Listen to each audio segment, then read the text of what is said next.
అందరికి వందనాలు బ్రదర్. సహోదరి సహోదరులందరికీ కూడా మన యొక్క దేహ విమోచకుడైన క్రీస్తు బ్రహ్మ నామం పేరట శుభాభివందనాలు. ఈ సాయంకాల సమయంలో మనతో పాటు వెంటనే మెసేజ్ లో ఉన్నప్పుడు గుంటూరు నుంచి జీవి పురుషోత్తం అని ఒక అతను వచ్చాడు. మన ఇక్కడ రెండు తెలుగు రాష్ట్రాల్లో ఆ సుమారుగా 1970, 65, 70, 75, 80 ఈ పరిధిలో క్రీస్తు బ్రహ్మం గురించి ఎక్కువగా, అంటే ఆయన ప్రవక్త, ఈ కాలంలో ఏలియా వచ్చారు అని చెప్పేటువంటి పరిచర్యలో పాల్గొనే సహోదరులు మన ప్రాంతంలో ఉండటం నిజంగా చాలా, నాకైతే చాలా సంతోషం.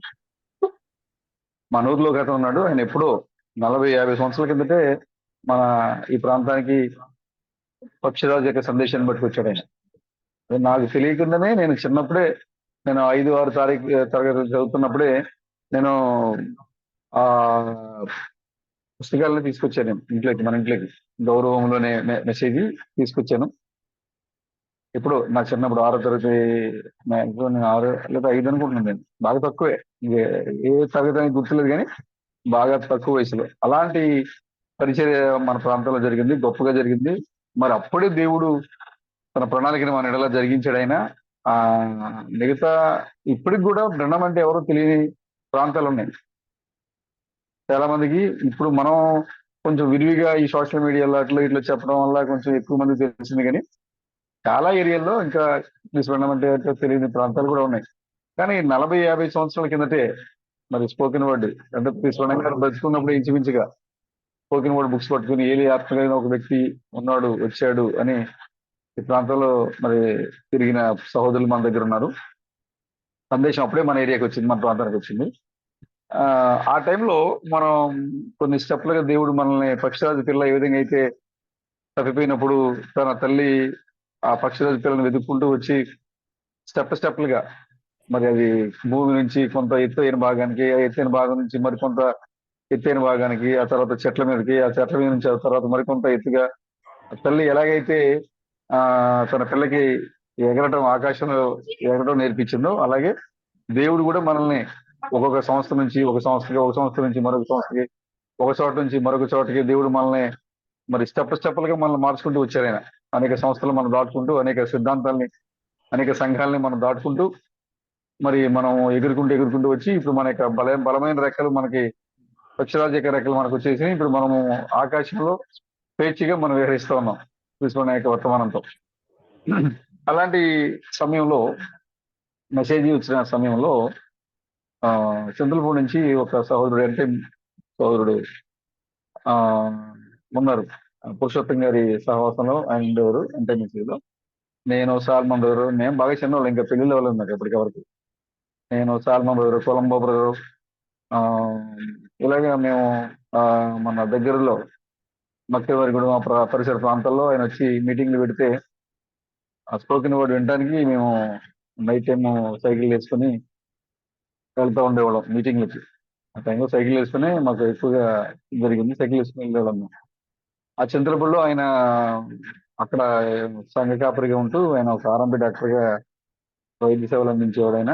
ఎంతో మెసేజ్ ఈ మెసేజ్ కానీ అంతగా వాళ్ళు, మనం అప్పట్లో మనం మెసేజ్ లో ఉన్నంత డెప్త్ గా కూడా వాళ్ళు ఉండేవాళ్ళు కదా. వాళ్ళు చూసి ఆశ్చర్యం అనిపించేది నాకు. ఏంటి వీళ్ళు మెసేజ్ తెలుసుకుని ఇంకా ఇలా లోకంలో ఉన్నారు, కొంచెం డ్రింక్ చేయటం, ఇంకా లోక సంబంధమైన కార్యకలాపాలతో ఇలాగా నచ్చలేదు. కానీ కానీ మన మెసేజ్, మన పక్షి వర్తమానంలో ఉన్న సోదరుడు అనేసరికి కొంచెం మనకు ప్రేమ ఉండేది. ఆ సోదరుడు చనిపోయారు. ఆ కుటుంబం మనతో కూడా అంత కమ్యూనికేషన్ లేదు, మెసేజ్ లో కూడా వాళ్ళు ఆ తగ్గిపోయారు. ప్రార్థనకి వెళ్ళలేనంత పరిస్థితి అయిపోయింది. నిజంగా చాలా భయంకరమైంది.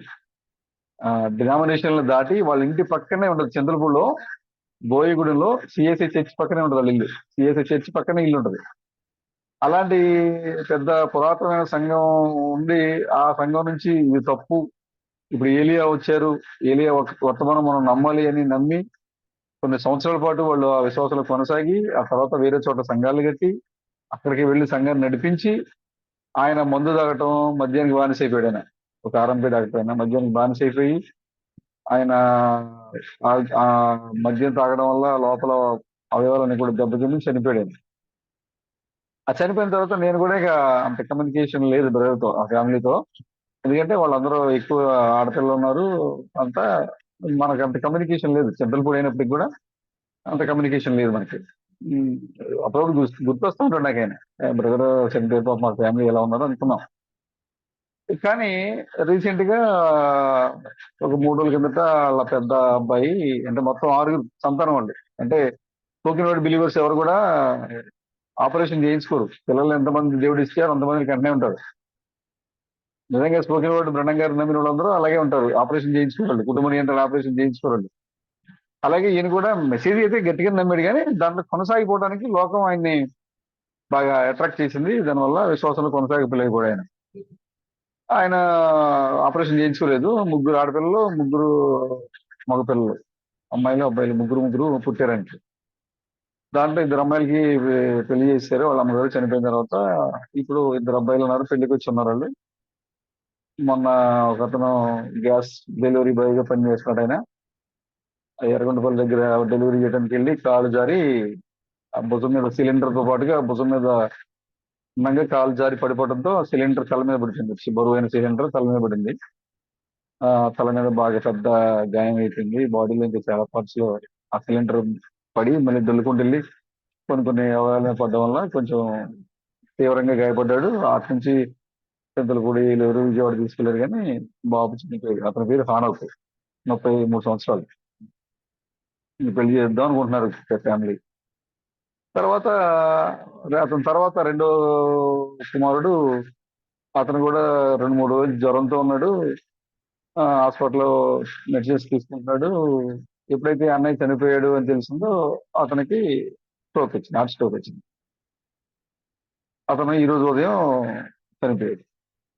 ఎంత విషాదమైన సంఘటన అంటే, అతని పేరు ఏంటంటే, పెద్ద ఆయన పేరు హానోకు, రెండో ఆయన పేరు బ్రహ్నాం. నాకు 2-3 ఫోన్ చేశారు. ఏంటి మీ బ్రహ్నాం బ్రహ్నాం అనే పేరుతో ఒక ఆయన ఉన్నాడు, ఎవరైనా అని ఫోన్ చేశారు, అడిగారు నన్ను. అంటే తెలుసు మన బ్రహ్నాం అనే పేరు మనకి మాత్రం మనమే తెలుసు. అది ఇప్పటి వరకు అతను బ్రహ్నాం అనే సంగతి ఆ చుట్టుపక్కలకి తెలిసేమో, కానీ ఆయన పేరు గురించి ఎవరికి తెలియదు టౌన్ లో. కానీ బ్రహ్నాం గారి పేరు చెప్తే మన ప్రాంతానికి గుర్తొచ్చేది ఎవరు అంటే టీఆర్ సభ సంఘస్థులు గుర్తొస్తారు. వెంటనే బ్రహ్నాం అనే సంఘంతో పేరుతో కానీ చనిపోయాడు ఏంటి అని చెప్పి వాళ్ళు కొంచెం మనల్ని అడగడం జరిగింది. నాకు కూడా బాధ అనిపించింది. అయ్యో, బ్రహ్నాం అనే పేరు పెట్టుకున్నట్టు ఇతను, కానీ ఆ, మరణించాడు. ఒకే రోజు ఒకే కుటుంబంలో మరి మెసేజ్ పక్షిరాజు వర్తమానాన్ని వాళ్ళ ఇంట్లో పెట్టుకున్నటువంటి ఇంటిలో ఒకే రోజు 2 కుమారులు చనిపోవడం అనేది చాలా తీవ్రమైన మనోవేదన, విషాదం అది. ఆ పైగా బ్రహ్మం అనే పేరుతో అతను మరి చనిపోవడానికి దేవుడు అనుమతించాడు. అంటే వాళ్ళ మెసేజ్లు లేరు, పేరు పెట్టుకున్నంత మాత్రమే ఉంది. పేర్లకి బ్రహ్మం అనే పేరుతో చాలా చాలా రెస్టారెంట్లు, లాడ్జ్లు, ఇంకా ఏవో క్యాసినోలు జరుగుతూ ఉన్నాయి. అంటే మనకి ఆ పేరుతో ఉన్న అనుబంధంతో నాకు అనిపించింది, అయ్యో ఈ పేరుతో ఆయన చనిపోయాడు అని నేను కొంచెం చాలా బాధపడ్డాను నేను. అయినప్పటికీ ఆ మెసేజ్ని ఎరిగి ఉండడం ఎంత ప్రాముఖ్యమో, ఆ మెసేజ్ని మనం ఆ మెసేజీలో మనం కొనసాగడం అనేది కూడా అంతే ప్రాముఖ్యం. ఆ మెసేజ్లో మనం ఎంత కొనసాగడం ప్రాముఖ్యమో, అదేవిధంగా మన కుటుంబ సభ్యులను కూడా ఆ సందేశంలో నడిపించడం అనేది కూడా అంతే ప్రాముఖ్యం.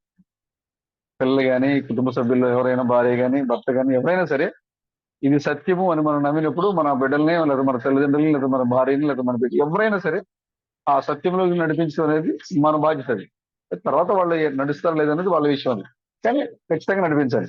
కానీ ఇప్పుడు ఆ సహోదరుడు తను నమ్మాడు, సంఘాలను స్థాపించాడు. మరి అతను ఒక సువార్త పరిచారికుడిగా, కాపరిగా పనిచేశాడు. బృందాం గురించి స్పోకెన్ వర్డ్ బుక్స్ నాకు చాలా ఇచ్చాడు ఆయన. బుక్స్ నేను తీసుకున్నా ఆయన దగ్గర. వీళ్ళందరూ నన్ను అనుకుంటాను నేను, వీళ్ళందరూ మనకు బుక్స్ ఇవ్వడం కోసమే, మనకంటే ముందుగా మెసేజ్ తెలుసుకుంటారేమో అనుకుంటాను నేను. మనకు బుక్స్ ఇవ్వడం కోసమే దేవుడు వాళ్ళ ముందు రెడీ చేసి పెట్టాడు కదా. అనేక బుక్స్ వాళ్ళు సేకరించి పెట్టారు. ఎప్పుడైతే మనం ఈ సందేశం తెలుసుకున్నామో, నేను ఇక్కడ అక్కడ అక్కడ అక్కడ అక్కడ అక్కడ వెళ్ళి ఎవరైతే మేము బ్రహ్మ ప్రవక్త నమ్ముతున్నాం అని చెప్తే చాలు, నేను బుక్స్ అడిగేవాడిని. మీ దగ్గర బుక్స్ ఏమైనా ఉన్నాయా? అంత ఆకలిగా ఉండేది అప్పుడు. ఆ బుక్స్ ఏమైనా ఉన్నాయని తెచ్చుకొని బుక్స్ చదువుతున్నాను నేను. మరి అంతగా ఉన్న సహోదరుడు తన బిడ్డల్ని కానీ, తన భార్యని కానీ విశ్వాసం నడిపించడంలో మరి అతను ఫెయిల్ అయిపోయాడు. కనీసం ఇప్పుడు పక్కన ఉన్న సిఎస్ఐ కూడా, ఏదో డినామినేషన్ సంఘమైనా కూడా, సిఎస్ఐ కూడా వాళ్ళు వెళ్ళలేనంతగా దుర్భరమైన పరిస్థితులకి వాళ్ళు జారిపోయారు. దానికి గల కారణం ఏంటంటే సరైన ఫౌండేషన్ లేకపోవడం ఒకటి, సరైనటువంటి నాయకుడు లేకపోవడం రెండు. మొట్టమొదటిగా భర్తగా తన బాధ్యతని కుటుంబ యజమానిగా తన కుటుంబానికి సరైనటువంటి వాక్య మార్గాన్ని చూపించకపోవడం భర్తగా అతను తప్పు. లేదు, అతను చూపించలేకపోయాడు. తన తర్వాత పోను ఒకవేళ అతను లేకపోయినా సరే తన తర్వాత తన కుటుంబాన్ని నడిపించడానికి ఏదో ఒక కాపరిని మరి అతని కుటుంబానికి అప్పచెప్పినట్లయితే ఆ కాపరి ఆ కుటుంబాన్ని విశ్వాసం నడిపించేవాడు. వాళ్ళు ఈ రోజున మరి సత్యాన్ని తెలుసుకోవడానికి ఏదైనా మార్గం ఉండేది. కానీ ఈ రెండు కూడా జరగలేదు అక్కడ. అతను సరిగా తన కుటుంబానికి వాక్యాన్ని అందించలేకపోయాడు. తన కుటుంబాన్ని వాక్యాన్ని అందించడానికి గల మార్గాన్ని కూడా అతను వేయలేకపోయాడు. దానివల్ల కుటుంబం అతను వెళ్ళిపోయాడు. కానీ కుటుంబంలో ఎంత విషాదం జరిగింది చూడండి, అసలు ఎంత భయంకరం జరిగింది చూడండి. అసలు చాలా విషాదం అనమాట. ఇద్దరు ఒకే సమాధిలో మరి పెట్టుతూ ఉంటే నాకు చాలా బాధ అనిపించింది. అయ్యో, మరి స్పోకెన్ వర్డ్ చదువుకున్న సహోదరులే, తెలుసుకున్న సహోదరుల కుటుంబంలో ఇంత జరిగింది అంటే మనం ఎంత జాగ్రత్తగా ఉండాలి.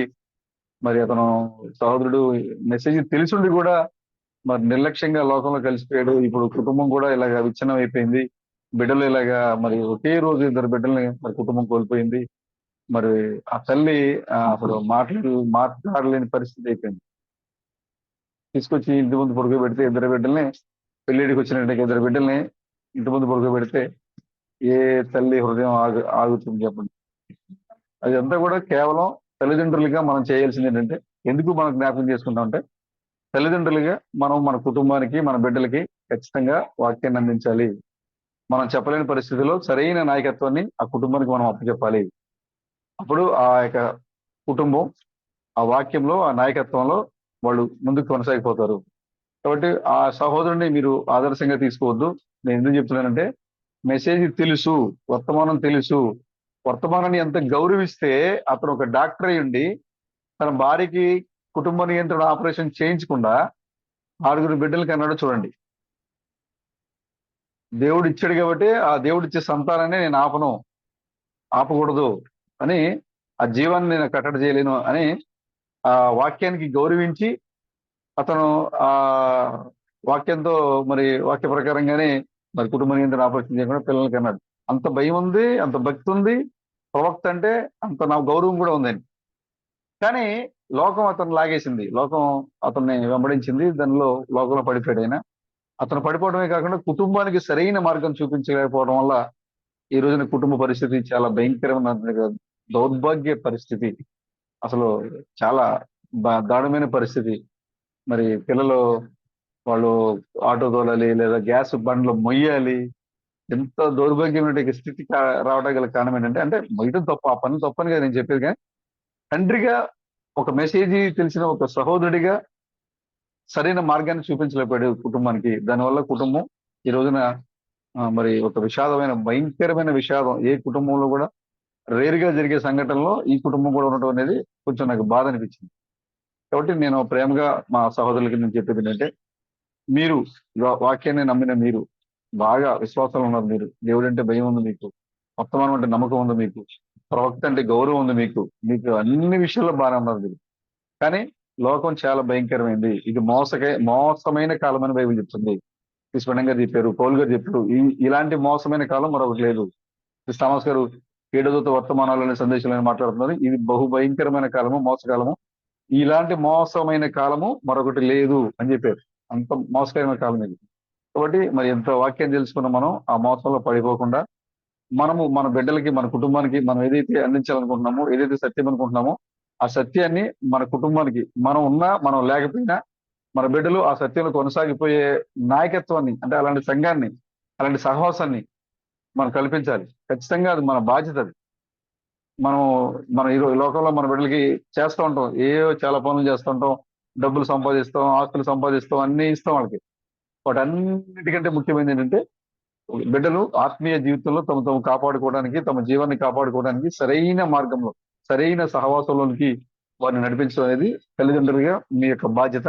కాబట్టి మరి మన సహోదరులందరూ కూడా ఈ విషయాన్ని జ్ఞాపకం చేసుకొని మీ కుటుంబానికి సరైన సహవాసాన్ని, సరైన నాయకత్వాన్ని, సరైన వాక్యాన్ని, సరైన దేవుణ్ణి పరిచయం చేసి వారు మనం ఉన్నా లేకపోయినా ఆ సత్యంలో, సర్వసత్యంలో వారు కొనసాగిపోయే విధంగా వారికి మీరు మార్గాన్ని సరళం చేయాలని కూడా నేను మనందరం కూడా ప్రేమపూర్వకంగా నేను కోరుకుంటున్నాను. సహోదరులందరూ కూడా ఆ విధంగా ఉండాలని నేను కోరుకుంటున్నాను.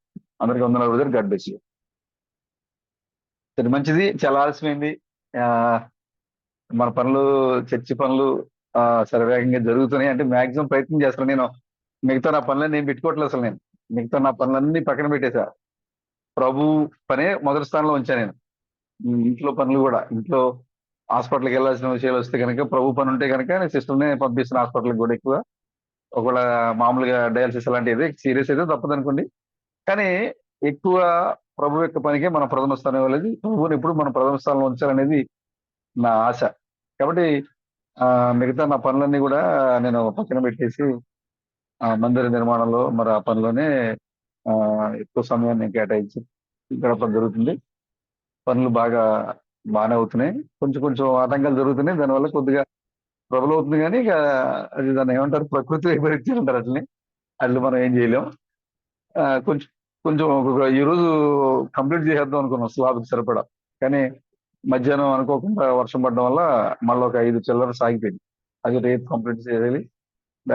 రేపు ఒకసారిగా మనం చేయలేము. ఎందుకంటే 2 బాక్సులు పైన పోయి ఉంటుంది. కాబట్టి 2 దింపి మళ్ళీ చేయటం అనేది రేపు కూడా అవుతుంది. కాబట్టి శనివారం కల్లా ఇటు పరిస్థితుల్లో దాన్ని కంప్లీట్ చేయాలి. మీరు కూడా ప్రార్థన చేయండి. అది ఇప్పుడు మనం కట్టబోయే ఈ సంఘము అనేక మందికి ప్రార్థనా మందిరంగా మరి ఉండబోతుంది. క్రీస్తు ప్రణామను ఆరాధించేటువంటి ప్రజలు మరి వెతుక్కుంటూ మరి మన దగ్గరికి రాబోతున్నారు. ఎక్కడైతే శిశువు ఉందో అక్కడికి వెతుక్కుంటూ రావాలి. జ్ఞానులు కూడా రావాలి. శిశువు ఎక్కడైతే ఉన్నాడో, తూర్పు దేశ జ్ఞానులు ఎలాగైతే ఎదుక్కుంటూ వెళ్ళారో, అలాగే సత్యం ఎక్కడైతే ఉందో అక్కడికి ఎంత థియాలజీ తీసినా కూడా వాళ్ళందరూ కూడా ఖచ్చితంగా వాక్యం కోసం రావాల్సిందే. పరలోకం వెళ్ళాలంటే ఖచ్చితంగా వాక్యం కోసం రావాల్సిందే. ఇప్పుడు వాక్యము ఖచ్చితంగా క్రిస్ థామస్ యొక్క సంఘములో ఆయన కాపరిగా ఉండి, ప్రవక్తగా ఉండి, అపోస్తులుడిగా ఉండి నడిపించిన సంఘంలో వాక్యం ఉంది. ఇప్పుడు మనం అదే సంఘంలో మనం సభ్యులుగా ఉన్నాం. కాబట్టి ప్రపంచంలో నలుమూలల నుంచి ఎవరైనా సరే వాక్యం గురించి తెలుసుకోవాలంటే ఖచ్చితంగా మరి క్రీస్తు థామస్ యొక్క సహవాసాన్ని కలిగినటువంటి సహోదరుల దగ్గరికి రావాల్సింది. కాబట్టి ఆ ప్రార్థన మందిరము అనేక సమస్త జనులకి ప్రార్థన మందిరంగా ఉండబోతుంది. దాంట్లో మీరందరూ కూడా మేము సహాయ సహకారాలు అందిస్తున్నందుకు ప్రతి ఒక్కరికి మరి వివిధ రూపాల్లో, ఆర్థికపరమైన రూపాల్లో, పనిచేసే రూపాల్లో, ఇంకా ఇతరత్ర సపోర్ట్ చేసే రూపాల్లో, అన్ని విషయాల్లో కూడా మరి వెనకుండి ప్రోత్సహిస్తూ మరి సహకారులుగా ఉండి మరి నడిపిస్తున్న నా ప్రియమైన సహోదరులందరికీ కూడా ప్రత్యేకంగా వందనాలు తెలియజేస్తున్నాను. అందరికీ వందనాలు. సరే, మంచిది. అదే అయిపోయింది. ఏం మాట్లాడదాం? కొన్ని విషయాలు మనం మాట్లాడుకుంటేనే మన కూడికి సంపూర్ణం అవుతుంది. బైబిల్ నుంచి మనం కొన్ని విషయాలు మాట్లాడితే, మన సొంత విషయాలు ఎంత గంటలు మాట్లాడినా సంపూర్ణం అవ్వదు. బైబిల్ నుంచి ఒక్క మాట మాట్లాడినా అది దానికి ఒక అందం వస్తుంది. ఆ కూడికి ఒక అందం వస్తుంది. ఎందుకంటే వాక్యమే మనకు సమస్తం కాబట్టి. కృష్ణ గారు చెప్పారు, మామూలుగా చాలా మంది చాలా రకాల బహుమతులు ఇస్తూ ఉంటారు ప్యాక్ చేసి. దాంట్లో రకరకాల వస్తువుల్ని, విలువైన వస్తువుల్ని, వెండి కావచ్చు, బంగారం కావచ్చు, లేకపోతే ఇతర ఏదైనా వస్తువులు కావచ్చు, ఒక వ్యక్తికి బహుమతి ఇవ్వాలంటే దాన్ని కనబడకుండా, బయటికి కనబడకుండా ప్యాక్ చేసి ఇస్తూ ఉంటారు. అది జనరల్ గా చూస్తూ ఉంటారు. వారి స్థాయికి తగ్గట్టుగా దాంట్లో ఒక వస్తువుని పెట్టి, ఆ వస్తువు పైకి కనబడకుండా అది చుట్టూ దానికి రకరకాల కవర్లు ప్యాక్ చేసి presented by so and so అని రాసి దాని మీద అది గిఫ్ట్ గా ఇస్తూ ఉంటారు. అలాగే దేవుడు మనకు మంచి స్నేహితుడు కదా ఆయన. అన్నిటికీ తగినవాడు ఆయన. అటు తండ్రిగా, ఇటు భర్తగా, అన్నిటికీ తగినవాడు ఆయన. కాబట్టి ఆయన కూడా మనకు ఒక బహుమతి ఇచ్చారంట. ఏంటి ఆ బహుమతి అంటే, నిత్య జీవము అనే దానిని ప్యాక్ చేసి, నిత్య జీవము అనే దాన్ని ప్యాక్ చేసి, పరిశుద్ధ గ్రంథాన్ని సూట్ కేసుగా మార్చి, పరిశుద్ధ గ్రంథాన్ని సూట్ కేసుగా మార్చి, నిత్య జీవాన్ని అందులో ప్యాక్ చేసి, అది ఈ లోకంలో ఉన్న తన కుమారులకు, కుమార్తెలకు, తన సహోదరులకు బహుమానంగా ఇచ్చాడంట. ఇప్పుడు మన చేతిలో ఉన్న పరిశుద్ధ గ్రంథం ఎలాంటిదంటే ఒక సూట్ కేసు లాంటిది. ఏం సూట్ కేసు అంటే దాంట్లో మనం ఏం మోస్తున్నామంటే, మన బైబిల్ మోసినప్పుడు మనకి స్పృహ రావాల్సింది ఏంటంటే, మనం పట్టుకున్న పరిశుద్ధ గ్రంథము లోపల నిత్య జీవం పోయబడింది. ప్యాక్ చేశాడంట దేవుడు. బైబిల్ చూడడానికి ఆ నల్ల అట్ట ప్యాక్ చేసినది ఆ అక్షరాలు ఇవన్నీ కూడా ప్యాకింగ్ అది. కానీ ఆ లోపల దాగింది ఏంటంటే నిత్య జీవం దాగింది అన్నమాట దాంట్లో. ఆ దేవాది దేవుడు నిత్య జీవి అయిన వాడు తన కుమారులు కుమార్తెలు కూడా నిత్య జీవులు కావాలని ఆ నిత్య జీవాన్ని బైబిల్ గ్రంథంలో ప్యాక్ చేసి దాన్ని సూట్ కేసుగా మార్చి అది మనకు బహుమతికి ఇచ్చాడంట ఆయన. అందరి చేతిలో ఉంటది, అందరి చేతిలో పరిశుద్ధ గ్రంథం ఉంటది, కానీ దాని లోపల ఏమి దాగిందో వాళ్ళకి తెలియదు. దాని గిఫ్ట్ తీసుకున్నది మాత్రమే, దాని లోపల ఏముందో తెలియాలి కదా. కానీ పరలోకం నుంచి నిత్య జీవి అయిన వారి చేతుల నుంచి ఈ లోకానికి వచ్చిన గ్రంథం ఏదైతే ఉందో ఆ గ్రంథము మరి ఎవరైతే పట్టుకుంటారో వారు మిగతా వాళ్ళ మాదిరిగా అక్షరాలను తీసుకోరు, కానీ అక్షరాల వెనక నల్ల అట్ట వెనక నల్ల పుస్తకం ప్యాక్ చేయబడిన లోపల ఏదైతే జీవం ఉందో ఆ జీవాన్ని మనలోకి మనం తీసుకుంటాం. ఎలా అంటే వాక్యాన్ని పరిపూర్ణంగా ఉన్నది ఉన్నట్టుగా నమ్ముతూ దానికి మనం ఆమెన్ అని మనం ఎప్పుడైతే చెప్తున్నామో అప్పుడు ఆ నిత్య జీవం మనలోకి వస్తుంట. తీసుకోవడంగా చెప్తున్నారు. కాబట్టి ఈ లోకంలో మనకి ఇచ్చిన బహుమానం ఏంటంటే పరిశుద్ధ గ్రంథం. అతి విలువైనది దేవుని యొక్క వాక్యం. చూడటానికి మన కనులకు చూడడానికి మాత్రం నల్ల పుస్తకం కనపడుతుంది, కానీ నల్ల పుస్తకం కాదు అది. అది కేవలం ఒక కవర్ మాత్రమే. నీకు బహుమానం ఇవ్వడానికి ప్యాక్ చేసిన ఒక కవర్ మాత్రమే ఆ నల్లట. దాని లోపల జీవం దాయబడి ఉంది. కాబట్టి వాక్యాన్ని చదవండి, బైబిల్ని చదవండి, దాని లోపల దాగిన జీవాన్ని మీలోకి తీసుకోండి, వాక్యాన్ని ఆస్వాదించండి, ఆనందించండి, ఉత్తేజింపు చేయండి. బైబిల్ చదవటంలో మీరు నిర్లక్ష్యంగా ఉండొద్దు. నిత్య జీవం అంటే ఎక్కడో లేదు, కానీ అది నీ చేతిలోనే ఉంది. వాక్యాన్ని నువ్వు ఎంతగా చదువుతావో, వాక్యాన్ని ఎంతగా వెంబడిస్తావో అంతగా నీలోనికి ఆ దేవుడు నీలోని ప్రవేశిస్తా ఉన్నాడు. కాబట్టి దేవుడు తన సంఘానికి ఇచ్చినట్టుగా గొప్ప విలువైన బహుమానమే గ్రంథం. ఆమేన్. కాబట్టి మనం ఎంతసేపు మాట్లాడుకున్నా ఈ జీవ గ్రంథంలో నుంచి ఒక్క మాట మాట్లాడుకుంటే ఆ కొడికి సంపూర్తి ఉంది. లేదా ఆ పరిశుద్ధ గ్రంథంలో ఒక్క లేఖనాన్ని మనం ఉపయోగించకుండా ఎన్ని మాటలు మాట్లాడుకున్నా అది సంపూర్ణత లేని కూడికి అయిపోతుంది. ఇప్పుడు మనం అంత ఆలస్యమైన కూడా కొన్ని విషయాలు పరిశుద్ధ గ్రంథం నుంచి మనం మాట్లాడుకుందాం. మీరు అందరూ ఉంటారు తెలిసి నాకు అడ్వైస్ ఇద్దాం. చిన్న మాట చూద్దాం. యోబు గ్రంథము 42వ అధ్యాయము 1 నుంచి చూద్దాం. అప్పుడు యోబు యెహోవాతో ఇలాగూ ప్రత్యుత్తరమిచ్చెను, నీవు సమస్త క్రియలను చేయగలవనియు నీవు ఉద్దేశించినది ఏది నిష్ఫలము కానేరదనియు నేను ఇప్పుడు తెలుసుకుంటాను. జ్ఞానం లేని మాటల చేత ఆలోచనను నిరర్ధకము చేయు వీడెవడు? అలాగున వివేచన లేని వాడినైన నేను ఏమియూ ఎరుగక నా బుద్ధికి మించిన సంగతులను గురించి నేను మాట్లాడకూర్చున్నాను. దయచేసి నా మాట ఆలకింపము. ఒక సంగతి నేను అడిగేదను, దానిని నాకు తెలియజెప్పము. వినికిడి చేత నిన్ను గూర్చిన వార్త నేను వింటిని, అయితే ఇప్పుడు నేను కనులారా చూస్తున్నాను. ఆమె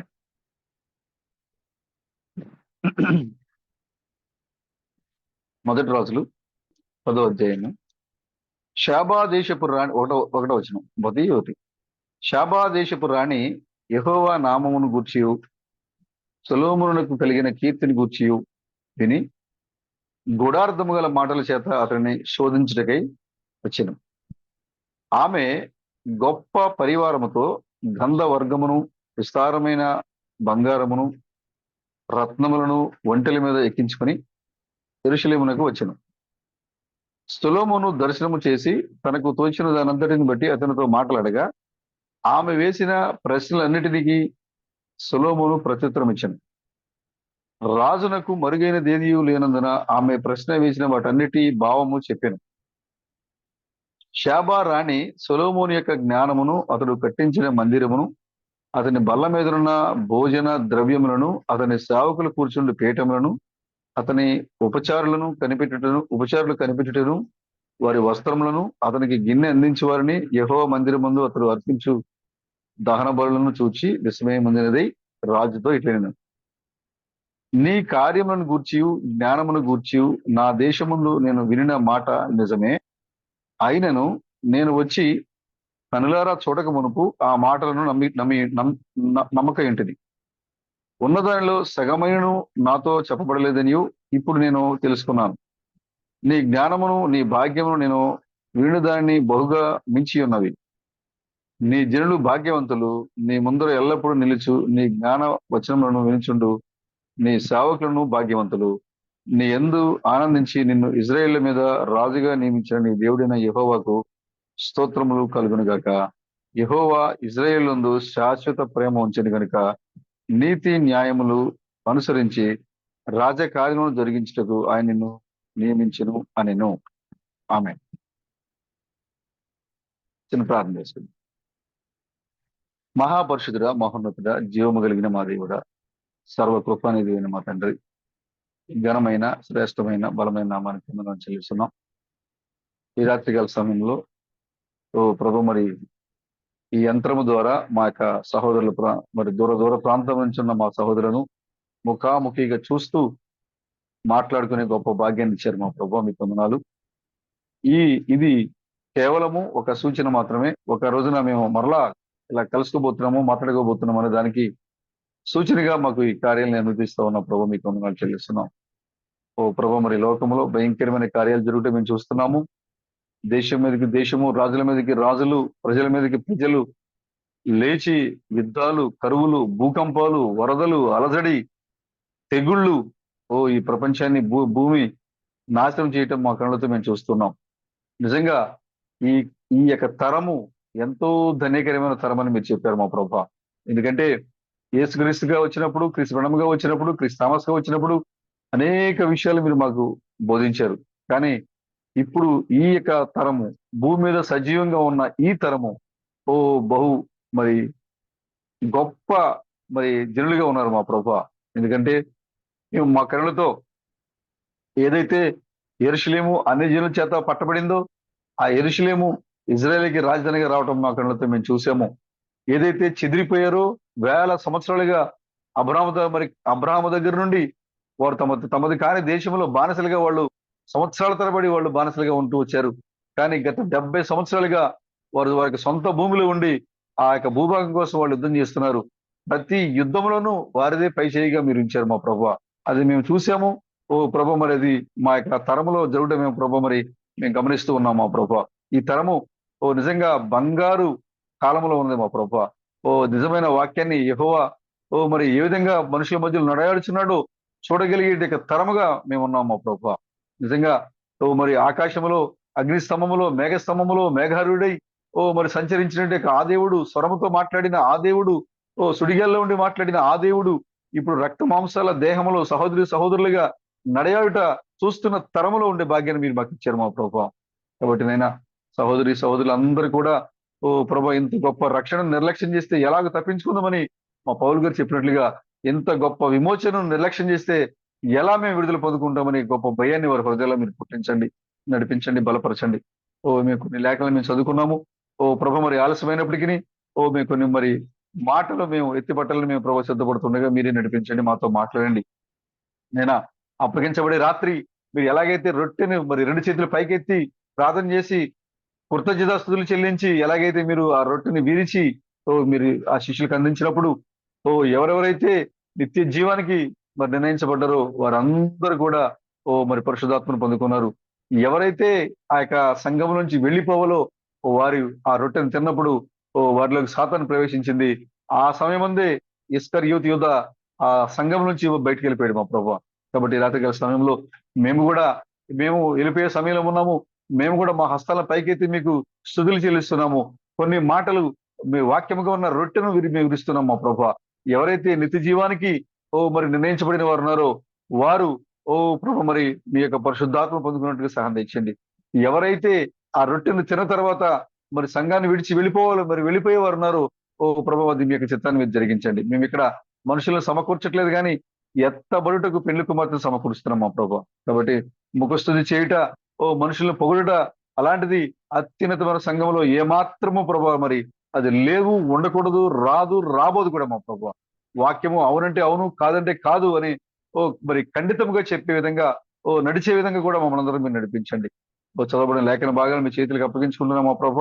మీరే నడిపించి మహిమ ఘనత ప్రభావాలు పొందుకున్నామని రాజులకు రాజుగా ప్రభులకు ప్రభుగా పెండ్లి కుమారిగా మా మధ్యకి రాబోతున్న మా విమోచకుడైన క్రీస్తు బ్రహ్మణం యొక్క నామములో ఈ ప్రార్థనలు నడుగుచున్నాం ప్రభువా. ఆమేన్.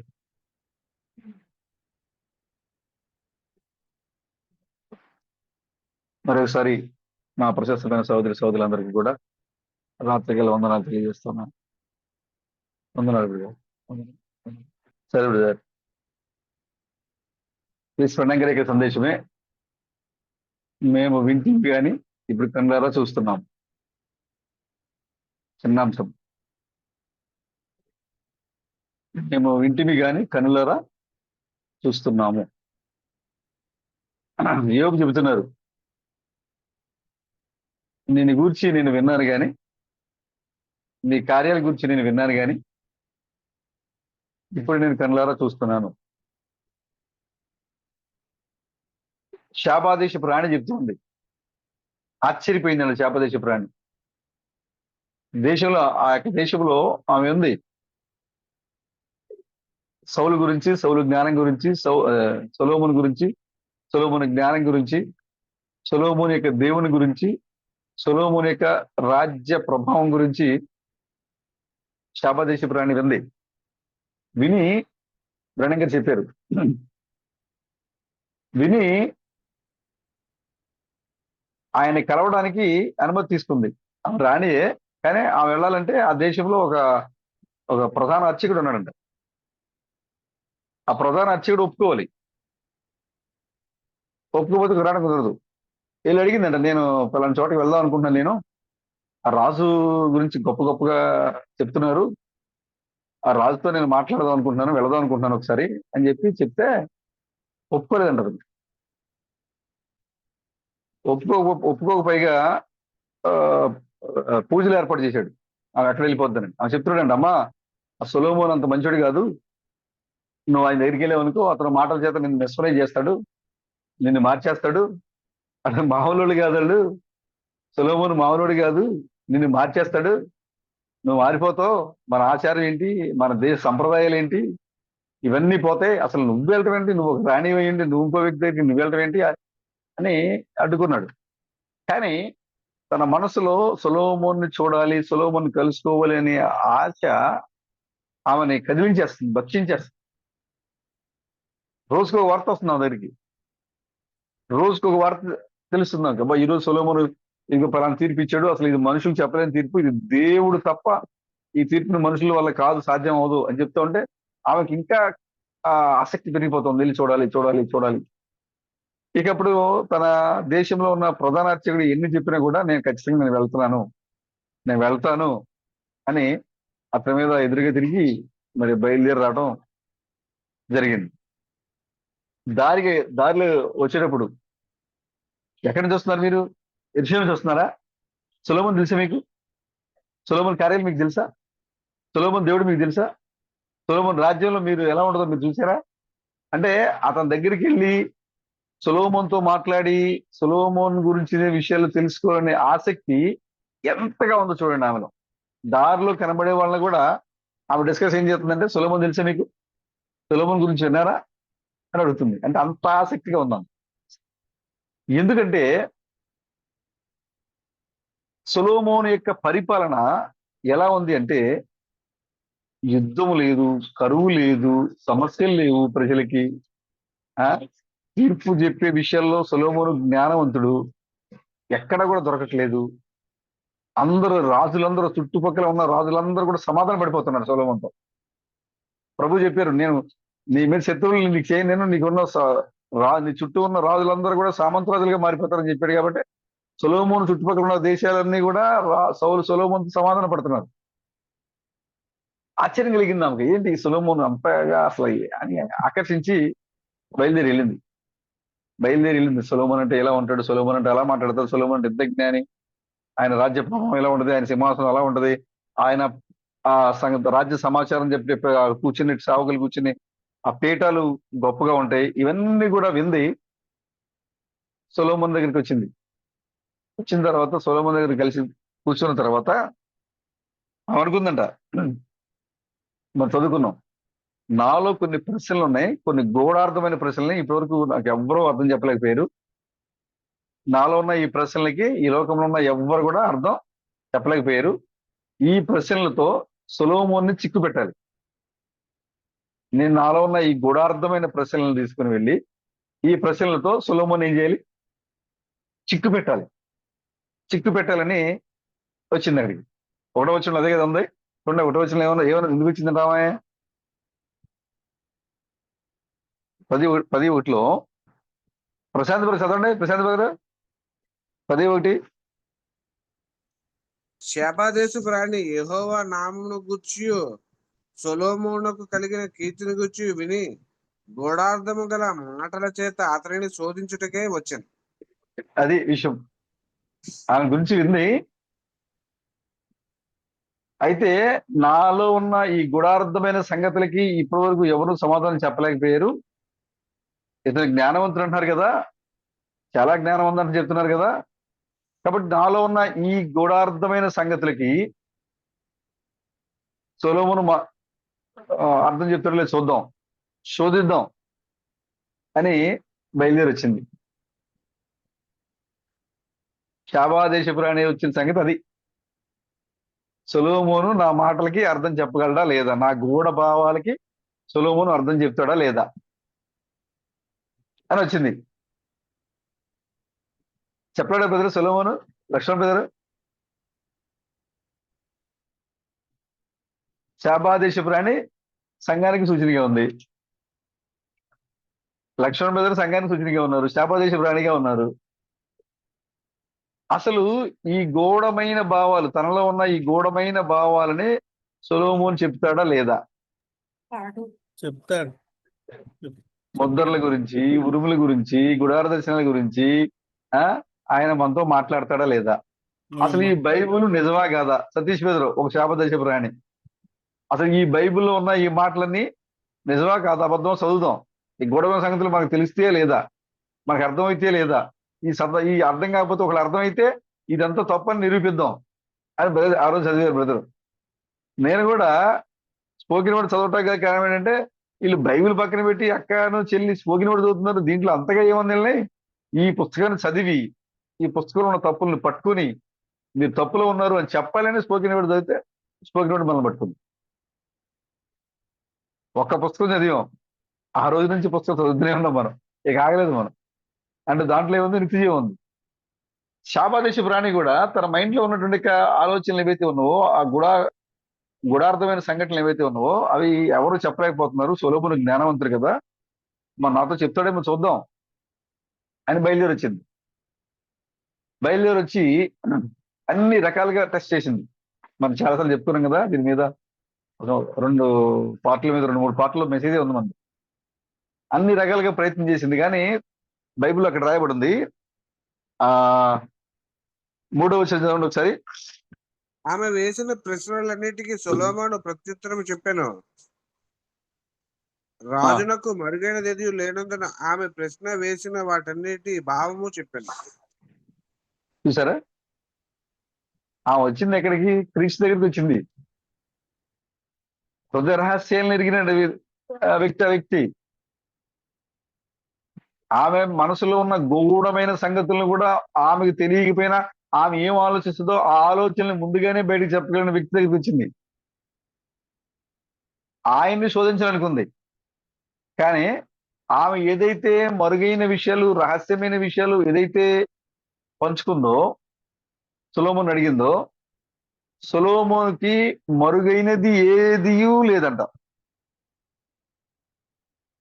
సొలొమోనుకి మరుగైనది ఏది లేదు, ఎందుకంటే గ్రంథకర్త ఆయన.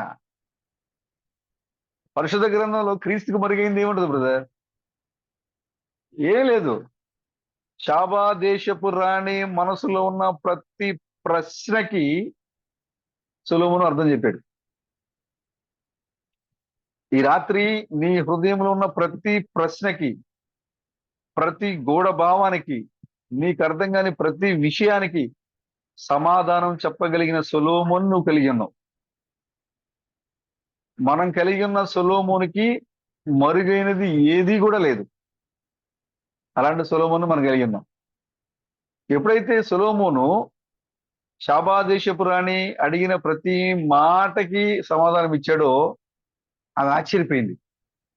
అసలు నేను ఎన్ని సంఘాలు తిరిగాను, నేను అసలు ఎంతమంది పాస్టర్ని కలిశాను, నేను ఎంతమంది రాజుల్ని, ప్రధానుల్ని కలిశాను, నేను నాలో ఉన్న డౌట్లకి సమాధానం చెప్పగలిగిన వ్యక్తి ఒక్కళ్ళు కనపడలేదు అసలు నాకు.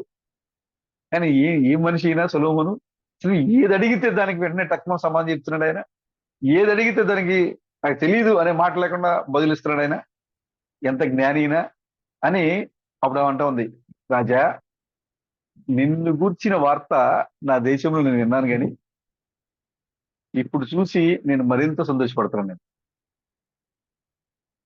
నిన్ను గురించి నేను విన్నాను కానీ నేను కనులారా చూసి అది విన్న దానికన్నా ఇంకెక్కువ మీ దగ్గర ఉంది. ఇంకా నేను విన్న దానికంటే ఎక్కువ చూడగలుగుతాను నీ దగ్గర అని సాక్ష్యం ఇచ్చింది. అంతేకాకుండా సొలొమోను యొక్క రాజ్య ప్రభావం గురించి మాట్లాడితే ఏమంటుంది చూడండి, 5వ వచనం నుంచి చదవండి ఒకసారి, 4 నుంచి. శేబారాణి సొలొమోను యొక్క జ్ఞానమును, అతడు కట్టించిన మందిరమును, అతని బల్ల మందిరము మీద ఎంత ఎంత ప్రభావంగా ఉందో చూడండి. మందిరాన్ని చూసి ఆశ్చర్యపోయిందంట ఆమె. అతని బల్ల మీద ఉన్న భోజన ద్రవ్యములను, అతని సేవకులు కూర్చుండే పీఠములను, అతని ఉపచారులు కనిపెట్టుటను, వారి వస్త్రములను, అతనికి గిన్నె నందించు వారిని, యెహోవా మందిరమందు అతడు అర్పించు దహన బలులను చూచి విస్మయం ఉండినదై రాజుతో ఆ, ఇట్లనెను, నీ ఆ, కార్యములను గూర్చి జ్ఞానమును గూర్చి నా దేశమందు నేను వినిన మాట నిజమే. నిజమే. నువ్వు ఎంత జ్ఞానవంతుడువో నేను నా దేశంలో ఉన్నప్పుడు విన్నాను నేను. అయితే చూడండి,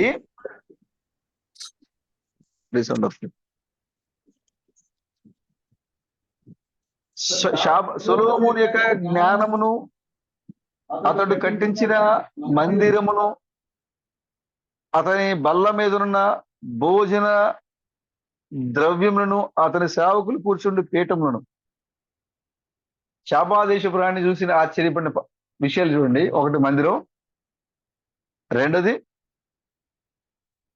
అతని బల్ల మీద ఉన్న భోజన పదార్థాలు, తర్వాత సేవకులు కూర్చున్న పీఠాలు, ఆ తర్వాత వారి యొక్క తెలివి ఎటువైపు నుంచి ఏమొస్తుందో ఆ కనిపెట్టి వారి ఉపచారాన్ని కనిపెట్టుట, వారు వేసుకున్న వస్త్రాలు, మందిరమందు అర్పించే బలులు చూసి విస్మయం వదిందంట. ఇవన్నీ కూడా వింది కానీ ఇది చూసేసరికి విస్మయం ఆశ్చర్యం కలిగింది ఆమెకి. మందిరం చూసింది, ఆశ్చర్యపడింది. భోజన బల్ల మీద పదార్థాలు చూసింది, ఆశ్చర్యపడింది. ఆ సేవకులు కూర్చుని పీఠము చూసి ఆశ్చర్యపడింది. వాళ్ళు జ్ఞానాన్ని కలిగి అపాయం ఎటు నుంచి వస్తుందో కనిపెట్టి జ్ఞానాన్ని కలిగి ఉండటం చూసి ఆశ్చర్యపడింది. దేవుని కొరకు వాళ్ళు అర్పించే బలులు చూసి ఆశ్చర్యపడిందండి. ఇవన్నీ కూడా నేటి మన సంఘంలో జరుగుతున్న కార్యాలు. ఇవన్నీ కూడా సొలొమోను భోజన బల్ల మీద ఉన్న భోజన పదార్థాలు చూసి శాపాదేశపు రాణి ఆశ్చర్యపడింది. అవునా బ్రదర్?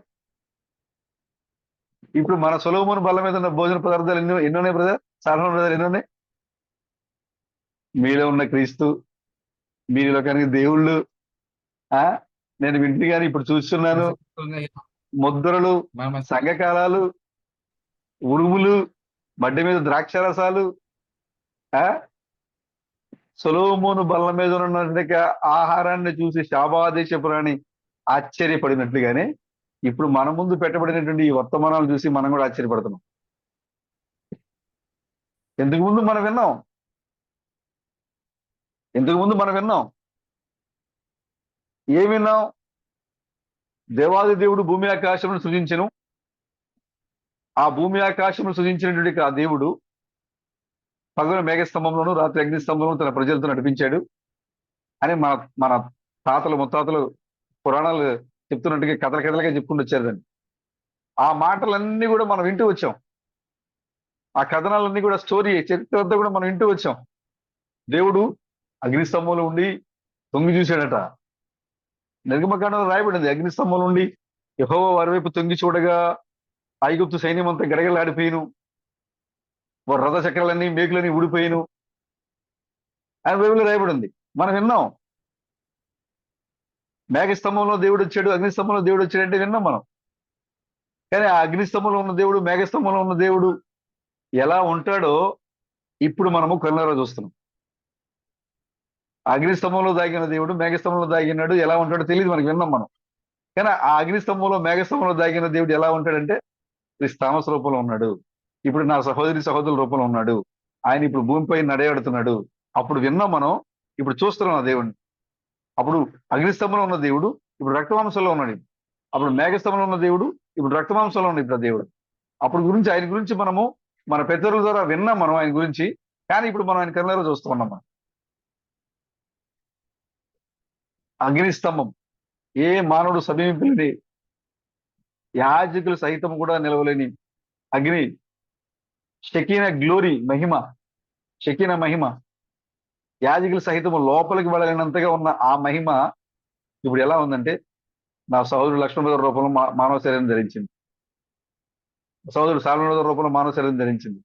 సహోదరుడు టైటస్ బ్రదర్ రూపంలో, ప్రశాంత్ బ్రదర్ రూపంలో, చందు బ్రదర్ రూపంలో ఆ లోగస్, ఆ మహిమ, తగ్గిపోని ఆ మహిమ ఇప్పుడు ఏ రూపంలో ఉందంటే సహోదరుల రూపంలో నడియాడుతుంది. ఇప్పుడు మనం విన్నాం క్రీస్తు బ్రహ్మ యొక్క సందేశంలో మనం విన్నాం ఏమనంటే చివరి దినాల్లో దేవుడు యేసుక్రీస్తు స్త్రీ పురుషుల రూపంలో నడయాడుతాడు అని మనం విన్నాం.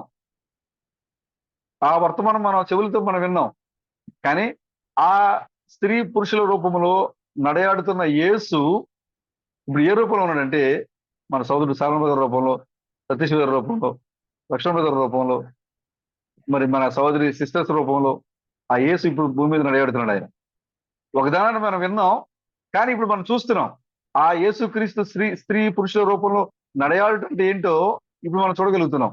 అది ఎలా అంటే కేవలము అత్యున్నతమైన సంఘంలో ఉన్న సహోదరుల ద్వారా ఆ దృశ్యాన్ని మనం చూడగలుగుతున్నాం. విన్న మాటల్ని మన కనులతో మనం చూడగలుగుతున్నాం.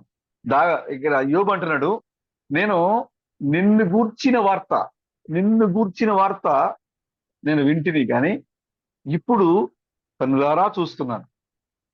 కనులారా, కంటి నిండా చూస్తున్నాడు దేవుణ్ణి. ఏమంటున్నాడు, నా కంటి నిండా చూస్తున్నాను నేను. మోషే కనపడినట్టుగా ఏదో వెలుగులో కనపడి వెళ్ళిపోవటం కాదు, లేదా ఆ సినాయి పర్వతం దిగొచ్చి ఉరుములు మెరుపులతో ధ్వనించడం కాదు, లేదా ఏబుతో మాట్లాడినట్టుగా సుడిగాలతో మాట్లాడటం కాదు, లేదా యాకోబుతో పెనుగులాడినట్టుగా అర్ధరాత్రి సమయంలో వచ్చి పెనుగులాడటం కాదు, గిద్యంతో మాట్లాడినట్టుగా మారు రూపంలో వచ్చి దూత వలె వచ్చి మాట్లాడటం కాదు. ఆయన ఏమై ఉన్నారో, ఆయన ఎలా ఉంటారని వాగ్దానం చేశారో, ఆయన ఎలా ఉంటాడని మనం విన్నామో, మనం విన్న ఆ వాక్యము, మనం చదివిన ఆ వాక్యము మన కనుల ఎదుట మన కంటి నిండుగా, కన్నులారా కంటి నిండుగా దేవుడిని మనం చూస్తున్నాం. మన కంటి నిండుగా దేవుడిని మనం చూస్తున్నాం. ఎలా అంటే మన సహోదరుల ద్వారా మన కంటి నిండుగా మనం దేవుడిని చూస్తూ ఉన్నాం. ఏ బదులు చెప్తున్నాడు, నిన్ను గూర్చిన వార్త నేను విన్నాను కానీ ఇప్పుడు నేను నిన్ను నా కన్నులారా నేను చూస్తున్నాను.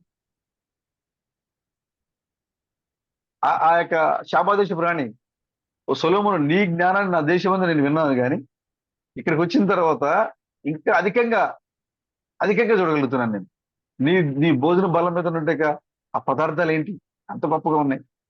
అంతేకాదు నీ సేవకులు ఎక్కడ కూర్చున్నారంట, పీఠముల మీద కూర్చున్నారంట. సొలొమోను యొక్క సేవకులు ఎక్కడ కూర్చున్నారంట, ఆ పీఠములు చూసి ఆశ్చర్యపడిందంట. ఏంటి వీళ్ళకి పీఠం అంటే అర్థం ఏంటి? స్థానం. వాళ్ళు కూర్చునే వాళ్ళ యొక్క స్థానం అది. అంతఃపురంలో వారి యొక్క స్థానం అది పీఠం అంటే. ఆ స్థానాన్ని చూసి శాపదేశపురాన్ని ఆశ్చర్యపడింది. సంఘంలో సాల్మన్ వరకు ఉన్న స్థానం, సంఘంలో సతీష్ వరకు ఉన్న స్థానం, సంఘంలో లక్ష్మణ్ వరకు ఉన్న స్థానం, సంఘంలో సిస్టర్స్ ఉన్న స్థానం, ఇది చూసి ఆశ్చర్యం.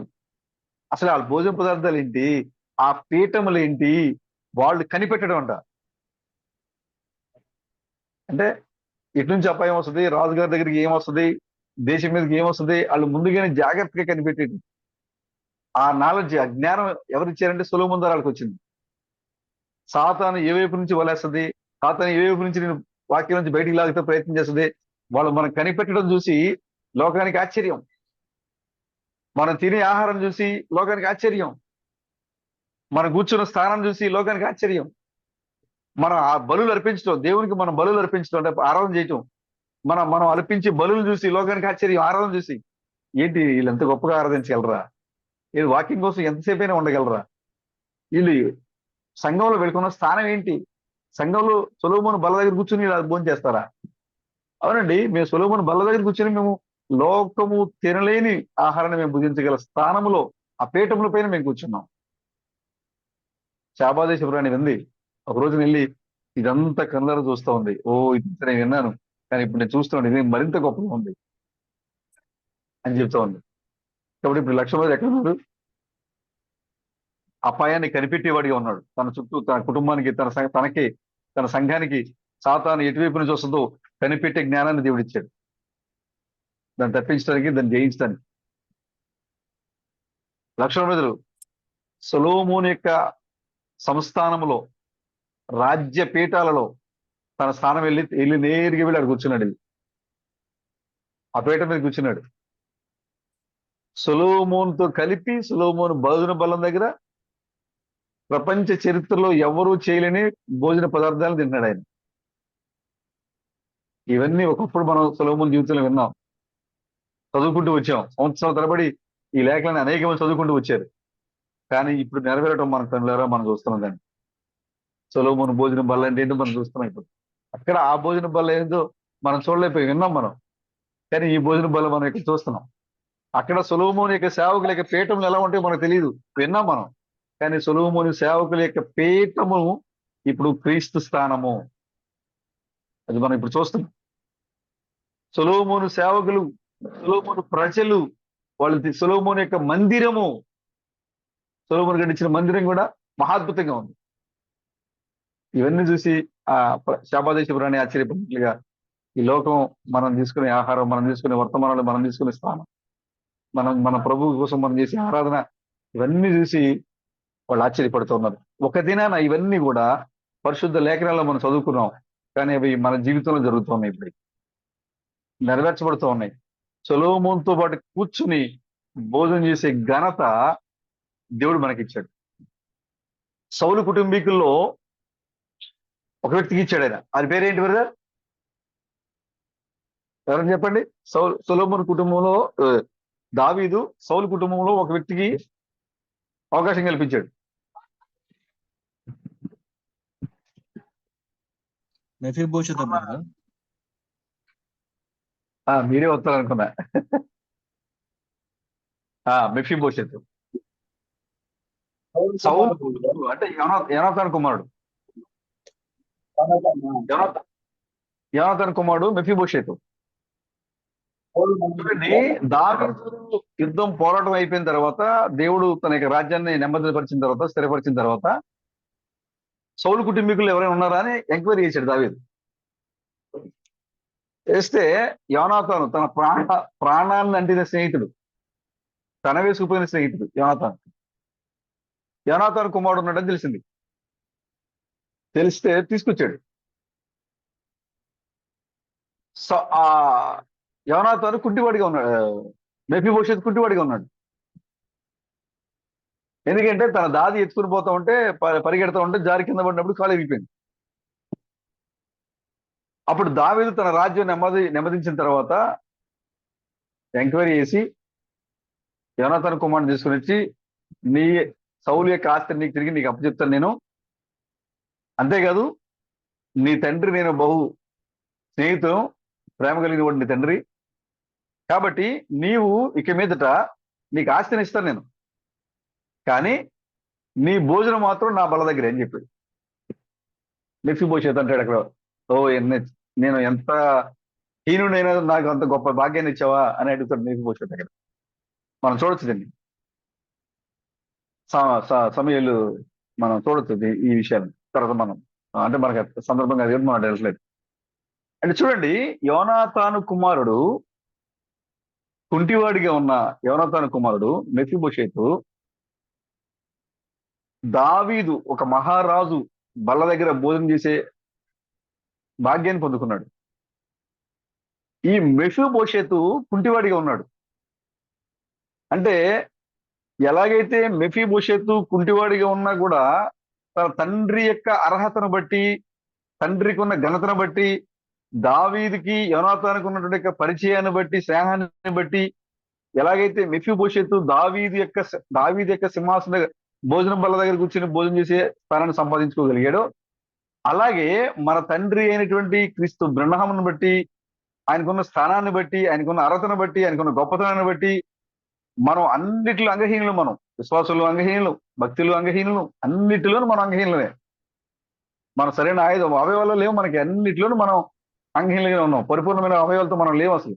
అయినా కూడా మన తండ్రి అయిన యోనాతాన్ని బట్టి దేవుడు మనకిచ్చిన గొప్ప భాగ్యం ఏంటి అంటే, మహారాజు అయినటువంటి దావీదు భోజనం బల్ల దగ్గర కూర్చొని భోజనం చేసే గొప్ప భాగ్యం దేవుడు మనకిచ్చాడు. గొప్ప భాగ్యం బ్రదర్. మనం మనం మన మన మన మనకే మంచి లేదు. సౌలు కుటుంబం మంది, తిరుగుబాటు చేసిన కుటుంబం, విశ్వాసఘాతకుల కుటుంబం మంది, నమ్మకాన్ని కోల్పోయిన కుటుంబం, విశ్వాసం మీద నిలబడలేని కుటుంబం. అయినా యోనాతాను బట్టి, దావీదు ప్రాణముతో యోనాతాను ప్రాణం పెనవేసుకొని పోయిన దాన్ని బట్టి మెఫీబోషెతుకి రాజు దగ్గర కూర్చొని భోజనం చేసే గొప్ప భాగ్యం దక్కింది. ఈ రోజున మనకు కూడా ఈ సొలొమోను బల్ల దగ్గర కూర్చొని, దావీదు బల్ల దగ్గర కూర్చొని భోజనం చేసే భాగ్యం మనకు దక్కింది అంటే, ముద్రల గురించి, ఉరుముల గురించి, ఏడో ముద్ర గురించి, కొత్తనామం గురించి, ఉరుముల యొక్క రహస్యం గురించి, గుడార దర్శనం గురించి మనకి అది తెలుసుకునే భాగ్యం మనకి ఎలా వచ్చింది అంటే, మన యొక్క తండ్రి క్రీస్తు రుణం ద్వారా ఆ భోజనం బల్ల దగ్గర కూర్చొని భోజనం చేసే భాగ్యం మనకు దక్కింది. మనం అంగహీనులో, విశ్వాసహీనులో, భక్తి హీనులో అయినా సరే క్రీస్తు బృణం యొక్క కృపను బట్టి దావీదు బల్ల దగ్గర కూర్చున్నాం మనం. ఆయన అంటున్నాడు, నువ్వు నీ తండ్రి నుంచి, నీ తాత దగ్గర నుంచి, నీ సౌలు వంశం నుంచి నువ్వు కోల్పోయిన ఆస్తిని నీకు ఇస్తాను నేను. నీ స్థానం నీకు వస్తుంది, నీ స్థానంలో నువ్వు నిలబడతావు. అయినా సరే నువ్వు ప్రతిరోజు వచ్చి నా బల్ల దగ్గరికి వచ్చి కూర్చొని భోంచేయి. నీ కోల్పోయిన స్థానం నీకు ఇచ్చాడు ఆయన. నువ్వు ఏ స్థానం కోల్పోయి ఆ స్థానం నీకు ఇచ్చాడు ఆయన. ఇప్పుడు మనం తినే ఈ వర్తమానం ఎక్కడిదే అంటే సొలొమోను బల్ల దగ్గరది, దావీదు బల్ల దగ్గరది. ఆ సొలొమోను సింహాసనం మీద, పీఠాల మీద కూర్చునే సేవకులు శాబాదేశపురు అని ఆశ్చర్యపడింది. ఏంటి, లక్ష్మణుడు క్రీస్తా? ఎలా అండి? అర్థం కావట్లేదు ఈ లోకానికి. క్రీస్తు ఎలా అవుతుంది లక్ష్మణుడు? అర్థం కాదు వాళ్ళకి. శాబాదేశపురానికి అర్థం కాలేదు. ఏంటి అసలు వీరికి, ఈ మేము మహారాజులు కూడా కూర్చోలేని పీఠాల మీద ఈ సేవకులు కూర్చున్నారేంటి? మంత్రులు కూర్చోలేని సింహాసనాల మీద, ఈ పీఠముల మీద, ఈ స్థానాల్లో ఈ సేవకులు కూర్చుంటున్నారేంటి? అసలు ఈ వస్త్రాలు ఏంటి? వాళ్ళు ధరించిన వస్త్రాలు ఏంటి? ఏం వస్త్రాలు ధరించారు లక్ష్మణ? మీరు ఏం వస్త్రాలు ధరించారు? రక్షణ, విమోచన. మీరు ధరించిన వస్త్రాలు మామూలు వస్త్రాలా? లోకం ఆశ్చర్యపడేటువంటి వస్త్రాలు ధరించారు.